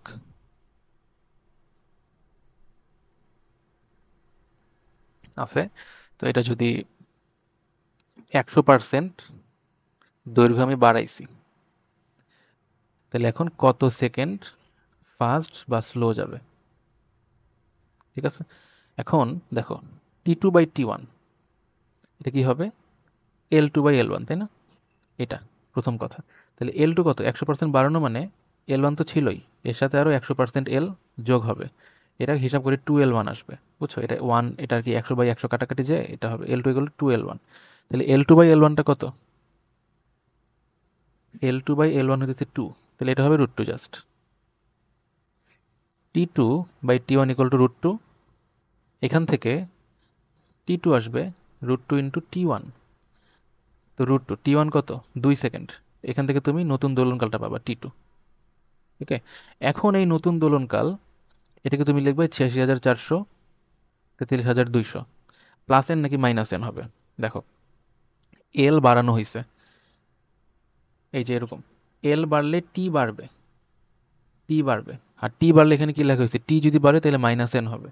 আমরা এখানেও এইভাবে দেখতে পারি, টি যদি বাড়ে তাহলে এখানে মাইনাস দিতে হবে, কেননা এটা বাড়ানোর জন্য এখানে কমাইতে হবে, তাহলে আমরা এখানে -n দিব। এখানে যে T2টা পাইছো এটা এখানে বসায় এখান থেকে তুমি n বের করবা, n বের হবে কতগুলো দোলন সে কম বেশি দিবে। এখন বলছে কত সেকেন্ড ফাস্ট বা স্লো যায়, ওইটা পাওয়ার জন্য t = 2n করতে হবে, তাহলে এত সেকেন্ড ফাস্ট বা স্লো যাবে। এই সেম কনসেপ্ট তুমি ইসের ক্ষেত্রেও করতে পারো, ওই যে পাহাড়ের উচ্চতার ক্ষেত্রেও করতে পারো, যে পাহাড়ের উপরে কত সেকেন্ড স্লো যাবে বা ফাস্ট যাবে, ঠিক আছে? তো ওইখান থেকেও এটা বের করা যায়। যেমন আমরা পাহাড়ের একটা ম্যাথ দেখাইতেছি ছোট করে, একটা তোমার একটা পাহাড়ের নিচে দোলনকাল ঠিক আছে 2 সেকেন্ড, কিন্তু পাহাড়ের উপরে গেলে সে দৈনিক 20 সেকেন্ড কি ফাস্ট যাবে নাকি স্লো যাবে? স্লো যাবে, 20 সেকেন্ড স্লো যাবে। তাহলে এখন উচ্চতা বের করতে বলছে, বুঝছো? এরকম ম্যাথ তো আসে তোমাদের, তাই না? তো দেখো কি করব। First of all 20 second slow গেলে আমার দোলনকালটা কত আমি সেটা বের করি। 86,400, 43,200, স্লো মানে -n দিব আমি। ওকে, তো দেখো 86,400, 43,200 মাইনাস এনটা কি, কতগুলো দোলন কম বেশি দেয়, t = 2n। টি কত, 20 সেকেন্ড, তাহলে এন হবে আমার 10, মানে 10টা দোলন সে কম বেশি দিবে, এই যে 10। বুঝছো? তাহলে এখান থেকে তুমি দোলনকালটা পেয়ে যাবা। দোলনকাল কত, আর এখানে কিন্তু দশমিকের পরে অনেক ঘর নিতে হবে। বুঝছো? দোলনকালটা আমি পেয়ে যাবো T2। T1 হয়েছে আমাদের 2 সেকেন্ড। তো এখন এই যে কি বলে, আমাদের এখানে সূত্র লিখছিলাম ওই যেন, এই যে T'/T - 1 * r, T'/T মানে T2/T1 আর কি, -1 * r, এটা হলো পাহাড়ের উচ্চতা। তো T1 বলা আছে, T2 আমরা জানি, T1 T2 বসাই দিবা, আর জানা আছে পৃথিবীর ব্যাসার্ধ, বের হয়ে যাবে উচ্চতা। এইভাবে অঙ্কগুলো করতে হয়। বুঝছো? আচ্ছা, আরেকটা ব্যাপার আমরা এখানে বলবো, আমরা যেটা বলছি, আমরা কিন্তু দৈনিক হিসাব করছি, যে দৈনিক কতগুলো দোলন কম বেশি দেয়, ওই হিসাবে আমার সূত্রটা হবে এরকম। তো এখানে আমরা উপরে কি বসাইছি, উপরে বসাইছি হইলো সারা দিনে, হ্যাঁ, সারা দিনে কত সেকেন্ড সেটা বসাইছি, খেয়াল করে খেয়াল করলে দেখবা সারাদিনে কত সেকেন্ড এটা উপরে হয়েছে। তাইলে এখন যদি তোমাকে বলে যে ঘন্টায় কত সেকেন্ড স্লো যায় বা কত সেকেন্ড হয়, বা ঘন্টায় ধরো বললো যে ঘন্টায় এটা 20 সেকেন্ড স্লো যায়, তাহলে এখন দোলনকাল কত বা অন্যান্য জিনিস বের করতে বললো, 1 ঘন্টার হিসাব বললে তুমি এখানে 1 ঘন্টায় কত সেকেন্ড সেটা বসাবা, আর নিচে তার অর্ধেকটা হবে। বুঝছো? এইভাবে আমরা করে থাকি। তবে এই ফর্মুলাগুলা ইউজ আমরা করতে চাই না আসলে। বুঝছো? তো যদি কখনো ঘন্টায় কিছু করতে বলে, তাহলে তুমি দৈনিক দিয়েই করবা।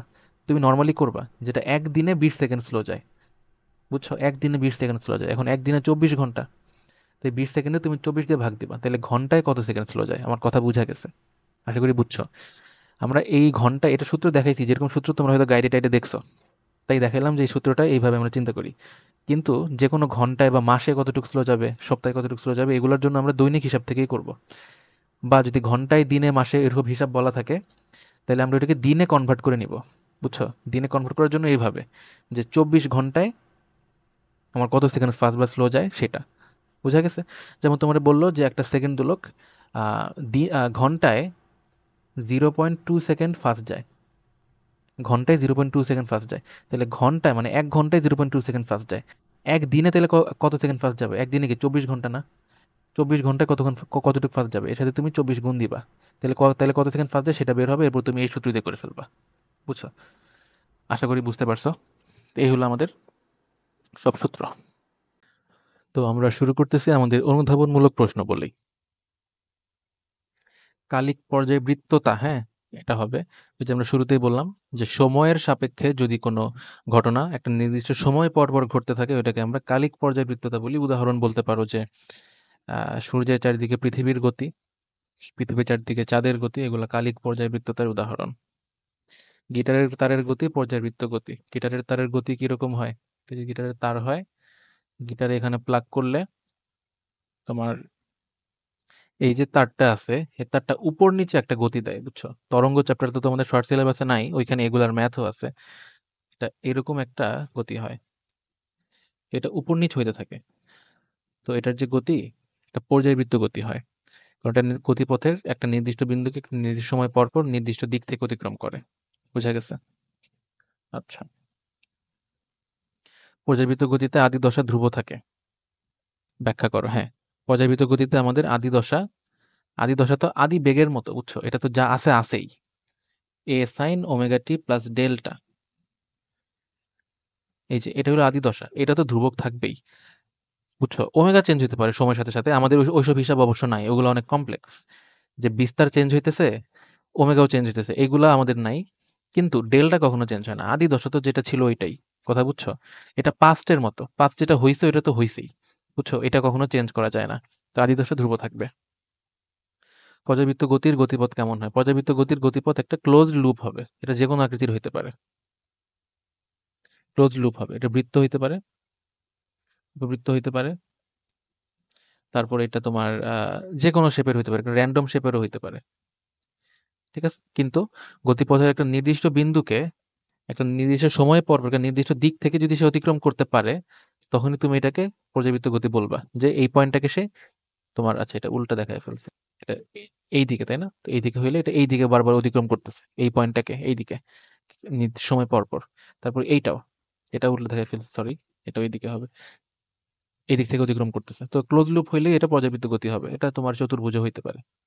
বুঝছো, যদি এগুলো বইয়ে লেখা নাই, এইভাবে হইলে যদি এই বিন্দুটাকে দেখো এটা নির্দিষ্ট সময় পর পর অতিক্রম করতেছে, তো বৃত্তাকার উপবৃত্তাকার র্যান্ডম কোনো শেপের হইতে পারে পর্যাবৃত্ত গতি। আমাদের এরপরে সরল ছন্দিত গতি টাইপের, সরল ছন্দিত গতি সম্পন্ন কণার ত্বরণ সরণের বিপরীতমুখী ব্যাখ্যা করো। এখানে তুমি জিনিসটা ব্যাখ্যা করে দিবা এইভাবে যে, মানে কি বলে, তোমার সরণ এ সাইন ওমেগা টি ডিফারেন্সিয়েট করে দিবা, তাইলেই হবে হবে ডিফারেন্সিয়েট করলে ডিডিটি অফ এক্স ডিফারেন্সিয়েট করবা, এ ওমেগা কজ ওমেগা টি আসবে। ঠিক আছে, এটা হলো ভি। এটা আবার ডিফারেন্সিয়েট করবা, আসবে মাইনাস ওমেগা স্কোয়ার এ সাইন ওমেগা টি। পরে বললাম মাইনাস ওমেগা স্কোয়ার এক্স, এই হলো তোমার ডিডিটি অফ ভিটা কি এ। এখান থেকে বলবো যে এটা কনস্ট্যান্ট, তাহলে এ প্রপোর্শনাল টু মাইনাস এক্স। ঠিক আছে, এই ত্বরণ সরণের সমানুপাতিক এবং বিপরীতমুখী। এটা এটা আমরা অন্যান্য ব্যাখ্যাও দিতে পারি, বাংলা ব্যাখ্যাও দিতে পারি, তবে এটা সবচেয়ে বেস্ট হয়। বুঝছো, ম্যাথ করে দেখাই দিলে যে এইভাবে বিপরীতমুখী হয়। সরল ছন্দিত স্পন্দন বলতে কি বুঝো? ওই যে চারটা শর্ত যে বলা বলা হয়েছে ভিডিও শুরুতে, ওই চারটা শর্ত নিয়ে বলতে হবে। বুঝছো, যে এটা পর্যাবৃত্ত গতি, এটা স্পন্দন গতি, এটা সরলরৈখিক গতি এবং ত্বরণ সরণের সমানুপাতিক বিপরীতমুখী। এগুলো যদি হয় তাহলে আমরা সরল ছন্দিত গতি বলবো। কম্পনশীল সুরশলাকার বাহুর স্পন্দন একটি সরল ছন্দিত স্পন্দন। সুরশলাকা, সুরশলাকা তোমরা হইতেছে টম অ্যান্ড জেরিতে দেখছো মেবি, যে এরকম কিছু জিনিস থাকে, বুঝছো, যেটাকে বাড়ি দিলে অনেক সাউন্ড তৈরি হয় এবং এটা এরকম এরকম কাঁপতে থাকে। বুঝছো, কাঁপতে থাকে, হ্যাঁ, এটা সরল ছন্দিত স্পন্দন। তোমার এই যে এখানের যে ইয়েটা কোনটা থাকে, এটা অনেক অল্প বিস্তারে এরকম ছোট ছোট ছোট ছোট ছোট ছোট করে কাঁপতে থাকে আর কি। তো অল্প বিস্তারে যেহেতু এটা হইতেছে, তাই আর কি এটা সরল রৈখিক গতি মেনটেন করা সম্ভব হয়, কারণ এটা তো এরকম বাঁকা গতি না। বুঝছো, যদি এরকম একটা সুরশলাকা হয়, সুরশলাকা যদি হয়, তাহলে এই যে জায়গাগুলা, এই জায়গাটা যে কাঁপবে, এটা যদি তুমি আঘাত করো, এটা খুবই অল্প বিস্তারে যে এরকম এরকম এরকম এরকম এরকম করে কাঁপবে। তো এখানে সরলছন্দিত গতি, তো এরকম যে কোনো গতি যদি সরলছন্দিত গতি ব্যাখ্যা করতে বলে, তুমি চারটা বৈশিষ্ট্যের কথা বলবা, যেটা পর্যাবৃত্ত গতি, স্পন্দন গতি, সরলরৈখিক গতি, ত্বরণ সরণের সমানুপাতিক বিপরীতমুখী, অর্থাৎ এটা সরলছন্দিত স্পন্দন। যে কোনো গতিকে যদি সরলছন্দিত গতি প্রমাণ করতে বলে, তখন বেগ শূন্য হলে ত্বরণ শূন্য হবে কিনা না। যেমন আমরা বলছিলাম, এই যে এই পয়েন্টটাতে, এই যে এই পয়েন্টটাতে গতির প্রান্তবিন্দুতে, প্রান্তবিন্দুতে এখানে বেগ শূন্য তাই না, কিন্তু এখানে কিন্তু ত্বরণ সর্বোচ্চ, ত্বরণ সর্বোচ্চ মাইনাস ওমেগা স্কোয়ার এ, এখানকার ত্বরণ সর্বোচ্চ ত্বরণটা। তো এটা আমরা ওইখানে ব্যাখ্যা করছিলাম, হ্যাঁ, কেউ যদি মিস করে থাকো ওইখানে যেয়ে দেখে নিতে পারো। আমরা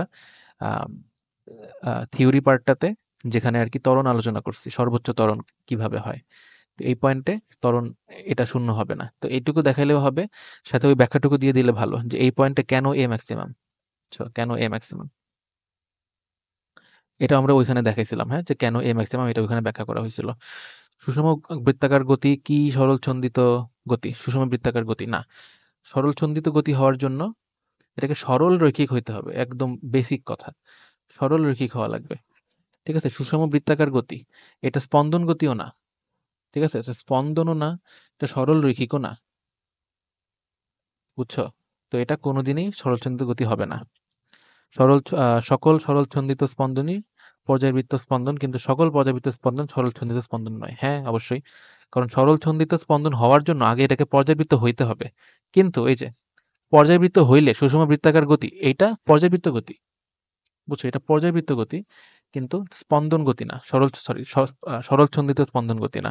ঠিক আছে, তো এই জিনিসটাই, যে সরলছন্দিত হওয়ার জন্য এটাকে পর্যায়বৃত্ত হইতে হবে, কিন্তু পর্যায়বৃত্ত হইলেই যে সরলছন্দিত হবে তা না, কারণ পর্যায়বৃত্তর একটা স্পেশাল কেস হইতেছে স্পন্দন, এবং স্পন্দনের একটা স্পেশাল কেস হইতেছে সরলছন্দিত স্পন্দন, সিম্পল হারমোনিক মোশন।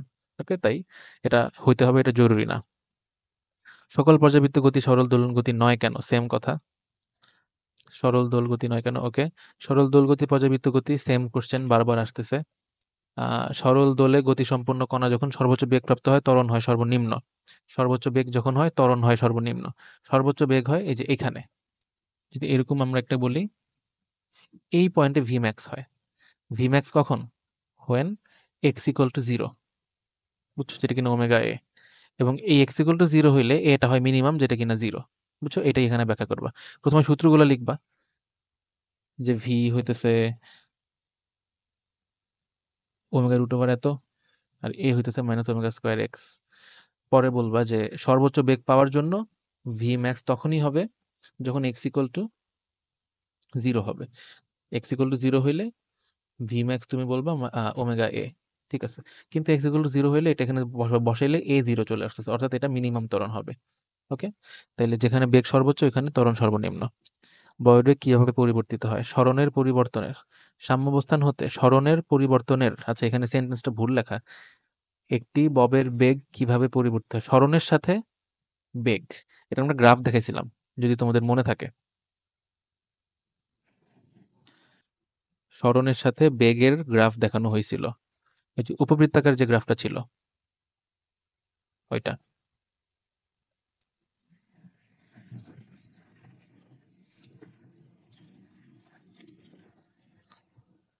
কোন গ্রাফটা ছিল? এই যে আমাদের এই গ্রাফটা, হ্যাঁ, এই যে এটা। আমরা আমরা এখানে ব্যাখ্যা দিয়ে দিছি যে এটা কিভাবে হয়। ওকে, তো এই ব্যাখ্যাটা লিখলে ভালো আর কি। এটা হলো এই যে বেগের সাথে সরণের সম্পর্ক। তো এই গ্রাফটা আগাইতে হবে, এবং যদি এটা ব্যাখ্যা করতে তাহলে খুবই ভালো যে গ্রাফটা কেন এরকম হয়েছে। এটা কিছুই না, এই যে ইকুয়েশনটা আছে এটাকে আমরা চাইলে উপবৃত্তের মতো করে সাজাইতে পারি। বুঝছো, ওয়াই অক্ষে ভি বসাইছি আর এক্স অক্ষে এক্স বসাইছি। তো এটা এক্স আর এটা ওয়াই এর মতো কাজ করতেছে। তাহলে X square by A square আর Y square by B square, এই যে এই ফরম্যাট ফলো করতেছে। তাই এটা উপবৃত্তাকার হবে। বুঝছো, এটা উপবৃত্তাকার, বাকি অংশটুকু নিচে আছে এইভাবে। এটা এই ছবিতে দেখানো হয় নাই। ওকে, এই হলো আমাদের এই প্রশ্ন, বেগের সাথে সরণের কিভাবে চেঞ্জ হয়। ওকে, আমরা আবার যাই আমাদের অনুধাবনমূলক প্রশ্নতে। কক্ষপথে পৃথিবীর গতি সরল দোলন গতি ব্যাখ্যা করো। এটা কেমন কথা হইল? কক্ষপথে পৃথিবীর গতি কোনোদিনই সরল দোলন গতি না। বুঝছো, এটা পর্যাবৃত্ত গতি বলা যেতে পারে, এটা সরল দোলন গতি না। এটা ভুল আছে প্রশ্নটাতে। পৃথিবীর গতি সরল দোলন গতি বলা যাবে না। সরল দোল গতির ক্ষেত্রে সাম্যাবস্থানে ববের বেগ সর্বনিম্ন কিনা, এগুলো আমরা বলে ফেলছি অলরেডি। হ্যাঁ, তো সাম্যাবস্থানে ববের বেগ সর্বনিম্ন হয়, সাম্যাবস্থানে X equal to zero, sorry সর্বোচ্চ হয়। এখানে ভি ম্যাক্স হবে। হ্যাঁ, সর্বনিম্ন কি না? না, সর্বনিম্ন না, সর্বোচ্চ। হ্যাঁ, ভি ম্যাক্স ওমেগা এ হয়। তারপরে সরল দোলগতি সর্বোচ্চ অবস্থানে ত্বরণ সর্বোচ্চ কিনা? হ্যাঁ, ত্বরণ সর্বোচ্চ। এগুলো ওই যে ইকুয়েশন লিখে ব্যাখ্যা দিবা, A equal to minus omega square X, তো minus omega square A, if X equal to A, A equal to এত। ঠিক আছে, দোলনরত একটি সরল দোলক সাম্যাবস্থায় এসে থেমে যায় না কেন? আচ্ছা, এটা একটা ভালো প্রশ্ন। সাম্যাবস্থায় এসে থেমে যায় না গতি জড়তার কারণে। গতি জড়তার কারণে কিরকম? এটা একটা সরল দোলক আছে, বুঝছো, সরল দোলক আছে, এটাকে তুমি এখানে নিয়ে তারপর ছাড়লা, এখান থেকে এটার গতি শুরু হইতেছে, এখান থেকে গতি শুরু হইতেছে। এর যদি এখান থেকে ছাড়া হয়, এটা কি এই দিক বরাবর এসে এখানে এসে থেমে যাবে না? কেননা এখান থেকে এখানে আস্তে আস্তে যথেষ্ট বেগ হয়ে গেছে, বেগ প্রাপ্ত হয়েছে, ওই বেগের কারণে ও আরো সামনে চলে যাবে। ঠিক আছে, এইটাই। আবারও যখন এখানে পৌঁছায় সে জিরো হবে, আবার যখন এদিকে আসতে থাকবে সে এখানে এসে আবার থামবে না। এখানে আসার পরে ওর আবার অনেক যথেষ্ট বেগ প্রাপ্ত হয়েছে, আবার আরও ওইদিকে চলে যাবে, এইভাবে একটা গতি দিতে থাকবে। এবং যদি কোনো ড্যাম্পিং না হয়, ড্যাম্পিং যদি না হয় তাহলে এর গতি আজীবন চলতেই থাকবে। বুঝছো, ড্যাম্পিং বলতে আর কি, যদি কোনো বাতাসের বাধা বা কিছু কাজ না করে তাহলে এটা আজীবন চলতে থাকবে এই গতিটা। একটি দোলক ঘড়ির দোলনকাল এত সেকেন্ড হলে এটি সঠিক সময় দিবে কি না? না, সঠিক সময় দিবে না। দোলনকাল 2 সেকেন্ড হলে তখন এটা সঠিক সময় দিবে। বুঝছো, তো 2.5 সেকেন্ড হইলে তুমি বলতে পারো যে এটা সারাদিনে কত সেকেন্ড ফাস্ট ফাস্ট চলে যাবে, একটা ছোট্ট অঙ্ক দেখাইতে পারো। বুঝছো, তো দোলনকাল ওই যে আমরা যে ম্যাথ দেখাইলাম, 6400/3200। দোলনকাল কি বেশি হয়ে গেছে, তো দোলনকাল যদি বেশি হয়, এটা যদি বেশি হয় তাহলে এখানে কমাইতে হবে, তো এখানে মাইনাস এন দিব আমি। এখানে তুমি 2.5 বসায় এখান থেকে এন বের করবা। এই এনটা হইতেছে কতগুলা দোলন কম বেশি, তাই তো টি ইকুয়াল টু 2n আমরা বলছিলাম। এখান থেকে যেটা বের করবা, এটা হলো কতটুকু সময় স্লো যাবে, কতক্ষণ সময় স্লো যাবে। তো তুমি বলবে যে সারাদিনে এত সেকেন্ড স্লো যাবে, বুঝছো? তো সঠিক সময় দিবে না, এটা বলে দিলেই হবে যে সঠিক সময় দিবে না, সারাদিনে এত সেকেন্ড স্লো যাবে। সব দোলক সরল দোলক নয়। হ্যাঁ, সরল দোলক হওয়ার জন্য theta less than equal to 4 degree হইতে হবে। এটা কেন হওয়া লাগে? যাতে ববের গতিটা সরল রৈখিক হইতে পারে, বুঝছো? মানে যদি অনেক বড় অ্যাঙ্গেলে তুমি রাখো, তাহলে এর গতিটা কিন্তু এরকম একটা বাঁকা গতি হবে, তাই না? এরকম একটা বাঁকা গতি হবে। কিন্তু আমরা সরল দোলন গতি হওয়ার জন্য কি বলি, যে এটার গতিটা অনেক, এটার গতিটা হইতে হবে সরল রৈখিক গতি, এটার গতিটা হবে এরকম, এরকম একটা গতি হইতে হবে। তো এই বড় যে বাঁকা রেখাটা আছে, তুমি যদি এটাকে ছোট করে ফেলতে পারো এইটুকুর মধ্যে, তাহলে কি এটা এরকম সরল রৈখিক বলা যাবে। ওইটার জন্য থিটার যে রেস্ট্রিকশনটা সেটা 4 ডিগ্রির মধ্যে হওয়া লাগে, বুঝছো? এটাও তোমাদের সিলেবাসে আছে যে এটা কিভাবে বের করে, আমরা এখানে তো দেখাতে পারতেছি না। তো ববের গতি সরল রৈখিক হবে। তো 4 ডিগ্রি কম হলে ববের ববের গতি সরল রৈখিক হতে পারে। তো এইটা যে কোনো দোলকের ক্ষেত্রে, কিন্তু এটা শুধুমাত্র সরল দোলকের ক্ষেত্রে, তাই সব দোলক সরল দোলক না। সরল দোলকের গতি সরল ছন্দিত স্পন্দন গতি। হ্যাঁ, ব্যাখ্যা করো। এটা এখন আসলে মুশকিল, এগুলো আসলে প্রমাণ, বুঝছো? এগুলো আমি ওইদিকে স্কিপ করে আসছি। এখানে যদি এমজি হয়, এখানে থিটা, তাহলে এই দিকে একটা এমজি সাইন থিটা কাজ করে, আর এইদিকে এমজি কস থিটা কাজ করে। এটা হলো থিটা। এমজি কস থিটাটা টানের সাথে কাটাকাটি যায়। তো এমজি সাইন থিটাটা এখানে প্রত্যয়নী বল হিসেবে কাজ করে, মাইনাস এমজি সাইন থিটা। তো থিটা খুব ক্ষুদ্র, এই শর্তে আমি এখানে সাইন থিটাকে থিটা লিখে দেই। তোমরা জানো থিটা ক্ষুদ্র হইলে সাইন থিটাকে থিটা লেখা যায়, অবশ্যই থিটা রেডিয়ানে থাকলে, তাইলে রেডিয়ানে থাকলে। এখন আমরা ছবিটা একটু অ্যাকুরেট ভাবে আঁকাই, থিটা ক্ষুদ্র থাকলে ছবিটা এমন কিছু একটা হয়ে যাবে, বুঝছো? এটা একটা সোজা রেখা বলা যাবে থিটা যদি ক্ষুদ্র হয়ে যায়। আমি আগের কথাটা যে বললাম, তাইলে তাহলে এটা যদি তাই হয়, তাহলে এটা তোমার, যদি তুমি এটাকে এক্স বলো, আর এটা যদি তুমি সুতার দৈর্ঘ্য এল বলো, তাহলে এখান থেকে এইটা, এই সাইন থিটা কি হয়, লম্ব বাই অতিভুজ, এক্স বাই এল হবে, ঠিক আছে? এটা এক্স বাই এল হবে। তো সাইন থিটা তখন থিটাও এক্স বাই এল হবে, minus M G X by L হবে। তো এখানে minus M G by L into X হবে। আর এফ হলো এম এ। হ্যাঁ, এখান থেকে এম এম কাটা গেলে এ আসবে minus G by L into X. এখান থেকে বলবো A proportional to minus X, অর্থাৎ সরলচন্দিত গতি হবে। কারণ এটা পর্যাবৃত্ত গতি, স্পন্দন গতি, এগুলো আমরা জানি অলরেডি। তো বলবা যে এটা পর্যাবৃত্ত গতি, এটা স্পন্দন গতি, সরল রৈখিক গতিও হবে থিটা কম হইলে।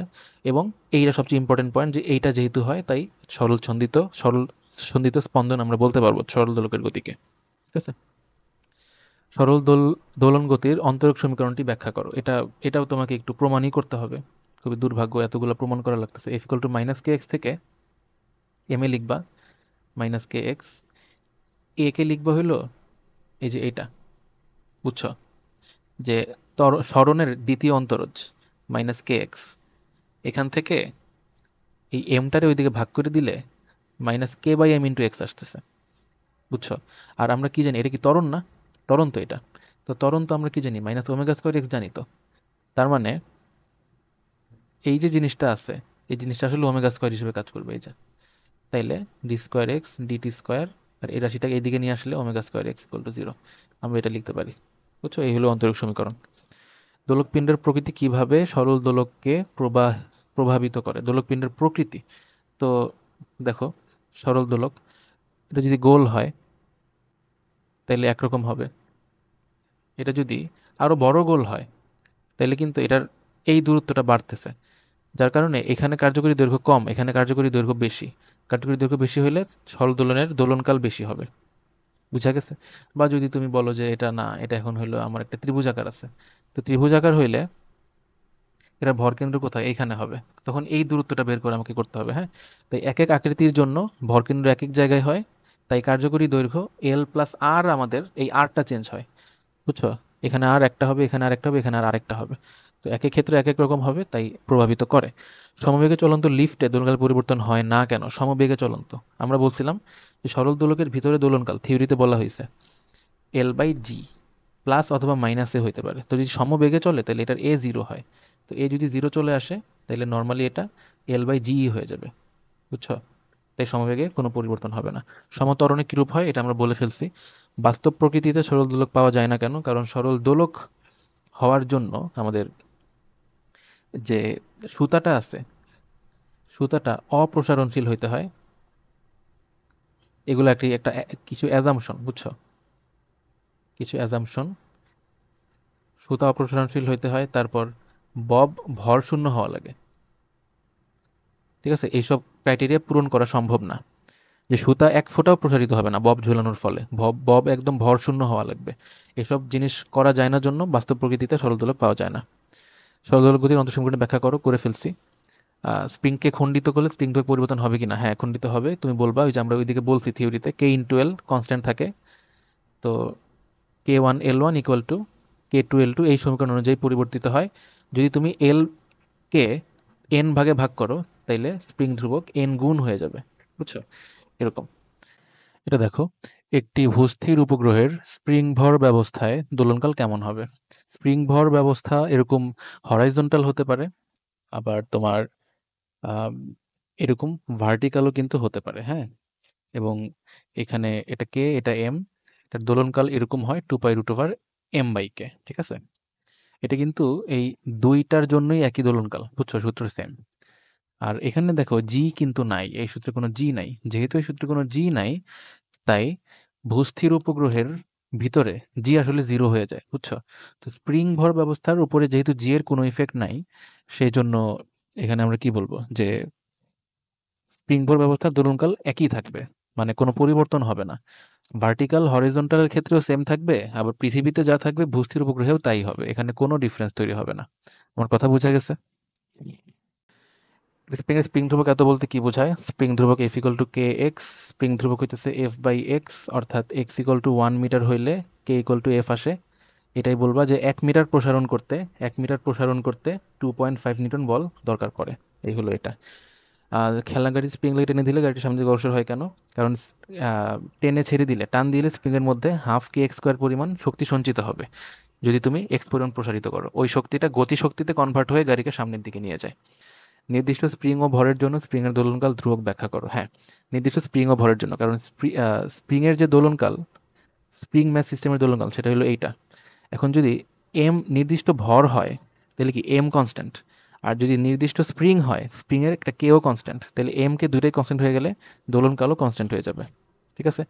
সরল দোলকের গতি তাপমাত্রা হ্রাস বৃদ্ধির সাথে সাথে দোলক ঘড়ির কিভাবে চলে, ধীরে বা দ্রুত চলে।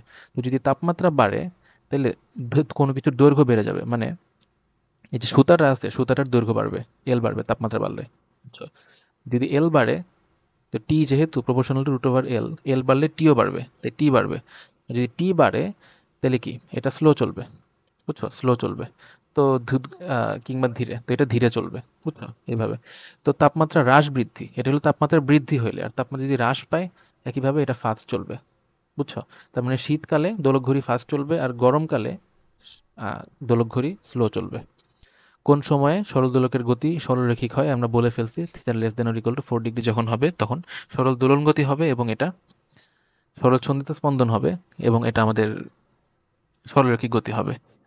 দ্রুত চলে কেন? বলে ফেলছি। 4 ডিগ্রির মধ্যে রাখতে হয় কেন? বলে ফেলছি। কেন্দ্রে নিলে দোলনকালের কি পরিবর্তন হবে? পৃথিবীর কেন্দ্রে জি এর মান 0, তো দোলনকাল সরল দোলককে 2π√L/g যেটা, তো তার জন্য কি তোমার জি যদি 0 হয়, টি টি এখানে অসীম হয়ে যাবে, তো দোলনকাল অসীম হবে। ফাঁপা গোলক পিণ্ডকে তরল দ্বারা অর্ধপূর্ণ, এটা আমরা ওইদিকে ব্যাখ্যা করে ফেলছি, হ্যাঁ। থিওরিতে ব্যাখ্যা করা হয়ে গেছে, এটাও বলা হয়ে গেছে, গ্রীষ্মকালে বলা হয়ে গেছে। অর্ধপূর্ণ করলে দ্রুত না ধীরে চলবে? অর্ধপূর্ণ করলে, তাইলে নর্মালি পুরাটা পূর্ণ আছে, আর একটা হলো অর্ধপূর্ণ আছে, ঠিক আছে? পুরাটা পূর্ণ থাকলে ভরকেন্দ্র কোথায়? একদম মাঝখানে। আর অর্ধপূর্ণ করলে কিন্তু ভরকেন্দ্র বেশ অনেকটা নিচে, বুঝছো? তাহলে এইখানে এল, আর এইখানে এল, তো এখানে এল বেশি। এল বেশি হলে এখানে টি বেশি হবে, এখানে এল কম, এখানে টি কম হবে। তো দ্রুত না ধীরে চলবে? তো টি যদি বেশি হয়, তাহলে এটা স্লো চলবে, ধীরে চলবে। বুঝা গেছে? সরল দোলকের কৌণিক বিস্তার 3 ডিগ্রি, সরলচিন্ত গতি হবে কিনা? হ্যাঁ হবে, কারণ 4 ডিগ্রি কম হইলেই চলে। ধীরে চলে কেন? পাহাড়ের উপর জি এর মান কম, হ্যাঁ। টি প্রপোর্শনাল টু 1/√g। জি কমে গেলে টি বেড়ে যাবে, আর টি বেড়ে গেলে ধীরে চলবে। ওকে, আমাদের আর কয়টা আছে? বেশি একটা নাই, 3-4টা আছে। নভোচারী নিকট একটি সেকেন্ড দোলকের কম্পাঙ্কের পরিবর্তন হয়, ব্যাখ্যা করো। পরিবর্তন কিভাবে হয় এটা সম্ভবত বলছে। তো মহাকাশে তো G0, বুঝছো? তো সেকেন্ড দোলকের কম্পাঙ্কের পরিবর্তন, জি যদি জিরো হয়, আমাদের টি কি? 2π√L, সেকেন্ড দোলক L/G। তাহলে তোমার কম্পাঙ্ক কি হবে? এটার উল্টা হবে, 1/2π√G/L, এরকম কিছু একটা হবে। আর জি যদি জিরো আসে তাহলে কিন্তু F0 হবে, বুঝছো? F0 হবে, তো কম্পাঙ্ক জিরো হয়ে যাবে, এটাই। বিভিন্ন স্থানে দোলকের দৈর্ঘ্য কি বিভিন্ন হতে পারে কিনা? সেকেন্ড দোলকের দৈর্ঘ্য, হ্যাঁ। পৃথিবীর বিভিন্ন স্থানে জি ভিন্ন ভিন্ন, বুঝছো? জি ভিন্ন ভিন্ন। তাহলে T = 2π√L/G। টি তো 2 সেকেন্ডই রাখতে হবে, আমাকে বলছে সেকেন্ড দোলক, টি 2 সেকেন্ড ফিক্সড। তাইলে এক এক স্থানে যেহেতু জি আলাদা আলাদা, তাই টু মেনটেন করার জন্য এক এক স্থানে এল আলাদা আলাদা তোমাকে করতে হবে, তাই দৈর্ঘ্য ভিন্ন ভিন্ন হতে পারে। সকল সেকেন্ড দোলক সরল দোলক, এটা তোমরা জানো। দোলায়মান সেকেন্ড দোলক কোনো শব্দ উৎপন্ন করে না কেন? এটা আবার কেমন কথা? আচ্ছা, এটা কোথাও আসে নাই, হ্যাঁ। এটা কম্পাঙ্ক আর কি, তোমরা যে জানো ওই যে মানুষের যে কম্পাঙ্কের সীমা 20 থেকে 20,000 হার্টজ, তো এর বাইরে, তাই শব্দ উৎপন্ন করে না। দোলকের গতি বৈদ্যুতিক পাখার গতির মধ্যে পার্থক্য কি? এটা ওইদিকে আমরা একটু হিন্ট বলছি। বৈদ্যুতিক পাখার গতি পর্যায়বৃত্ত গতি, তো সরল দোলকের গতি সরল ছন্দিত স্পন্দন হতে পারে, বুঝছো? বা এটাকে আমরা বলবো স্পন্দন গতি, আর আমরা এটাকে বলবো পর্যায়বৃত্ত গতি। এটাই সবচেয়ে বড় পার্থক্য। এটা স্পন্দন গতি হইতে পারে না, কিন্তু এটা স্পন্দন প্লাস পর্যায়বৃত্ত দুইটাই, বুঝছো? এটা স্পন্দন হইতে পারবে না। দোলকের গতি বৈদ্যুতিক পাখার গতি সেম। গ্রীষ্মকালে দোলক ঘড়ি ধীরে চলে বলে ফেলছি। উলম্ব তলে কম্পিত স্প্রিং বৃষ্টিতে একই হবে কিনা? আচ্ছা। আচ্ছা, আমার ধারণা এই কোশ্চেনটার অ্যান্সার অনেক জায়গায় ভুল লেখা আছে, বুঝছো? এখানে বলছে যে একটা স্প্রিং পৃথিবী আর চাঁদে একই দোলনকাল দিবে কিনা, স্প্রিং ম্যাথ সিস্টেম। তো একই দোলনকালই দিবে, কারণ আমরা যে সূত্রটা দেখাইলাম একটু আগে, 2π√M/K, ওইখানে কিন্তু জি নাই, বুঝছো? তো জি যেহেতু নাই, তো জি এর কোনো ইফেক্ট নাই। পৃথিবী থেকে চাঁদে গেলে শুধু জি এরই ইফেক্ট হবে, জি এরই পরিবর্তনটা ঘটবে। যদি একই স্প্রিং এবং একই ভর তুমি ঝুলাও ওই স্প্রিংয়ে, তো দুই জায়গায় দোলনকাল একই হবে, বুঝা গেছে? এটা অনেক জায়গায় ভুল লেখা থাকতে পারে, সাবধান কিন্তু। আলাদা লেখা আছে অনেক জায়গাতে, কিন্তু একই দোলনকাল হবে দুই জায়গাতে। তো আজকের ক্লাস আমরা এখানেই শেষ করতেছি। সবাইকে এতক্ষণ সাথে থাকার জন্য ধন্যবাদ। আমাদের এই ক্লাসটা আসলে একটু বড় হয়ে গেছে, আসলে থিওরি পার্টটাতে কিভাবে যেন বেশি সময় দিয়ে ফেলছি। তো ওকে, আজকের ক্লাস আমরা এখানেই শেষ করতেছি। সবাইকে ধন্যবাদ।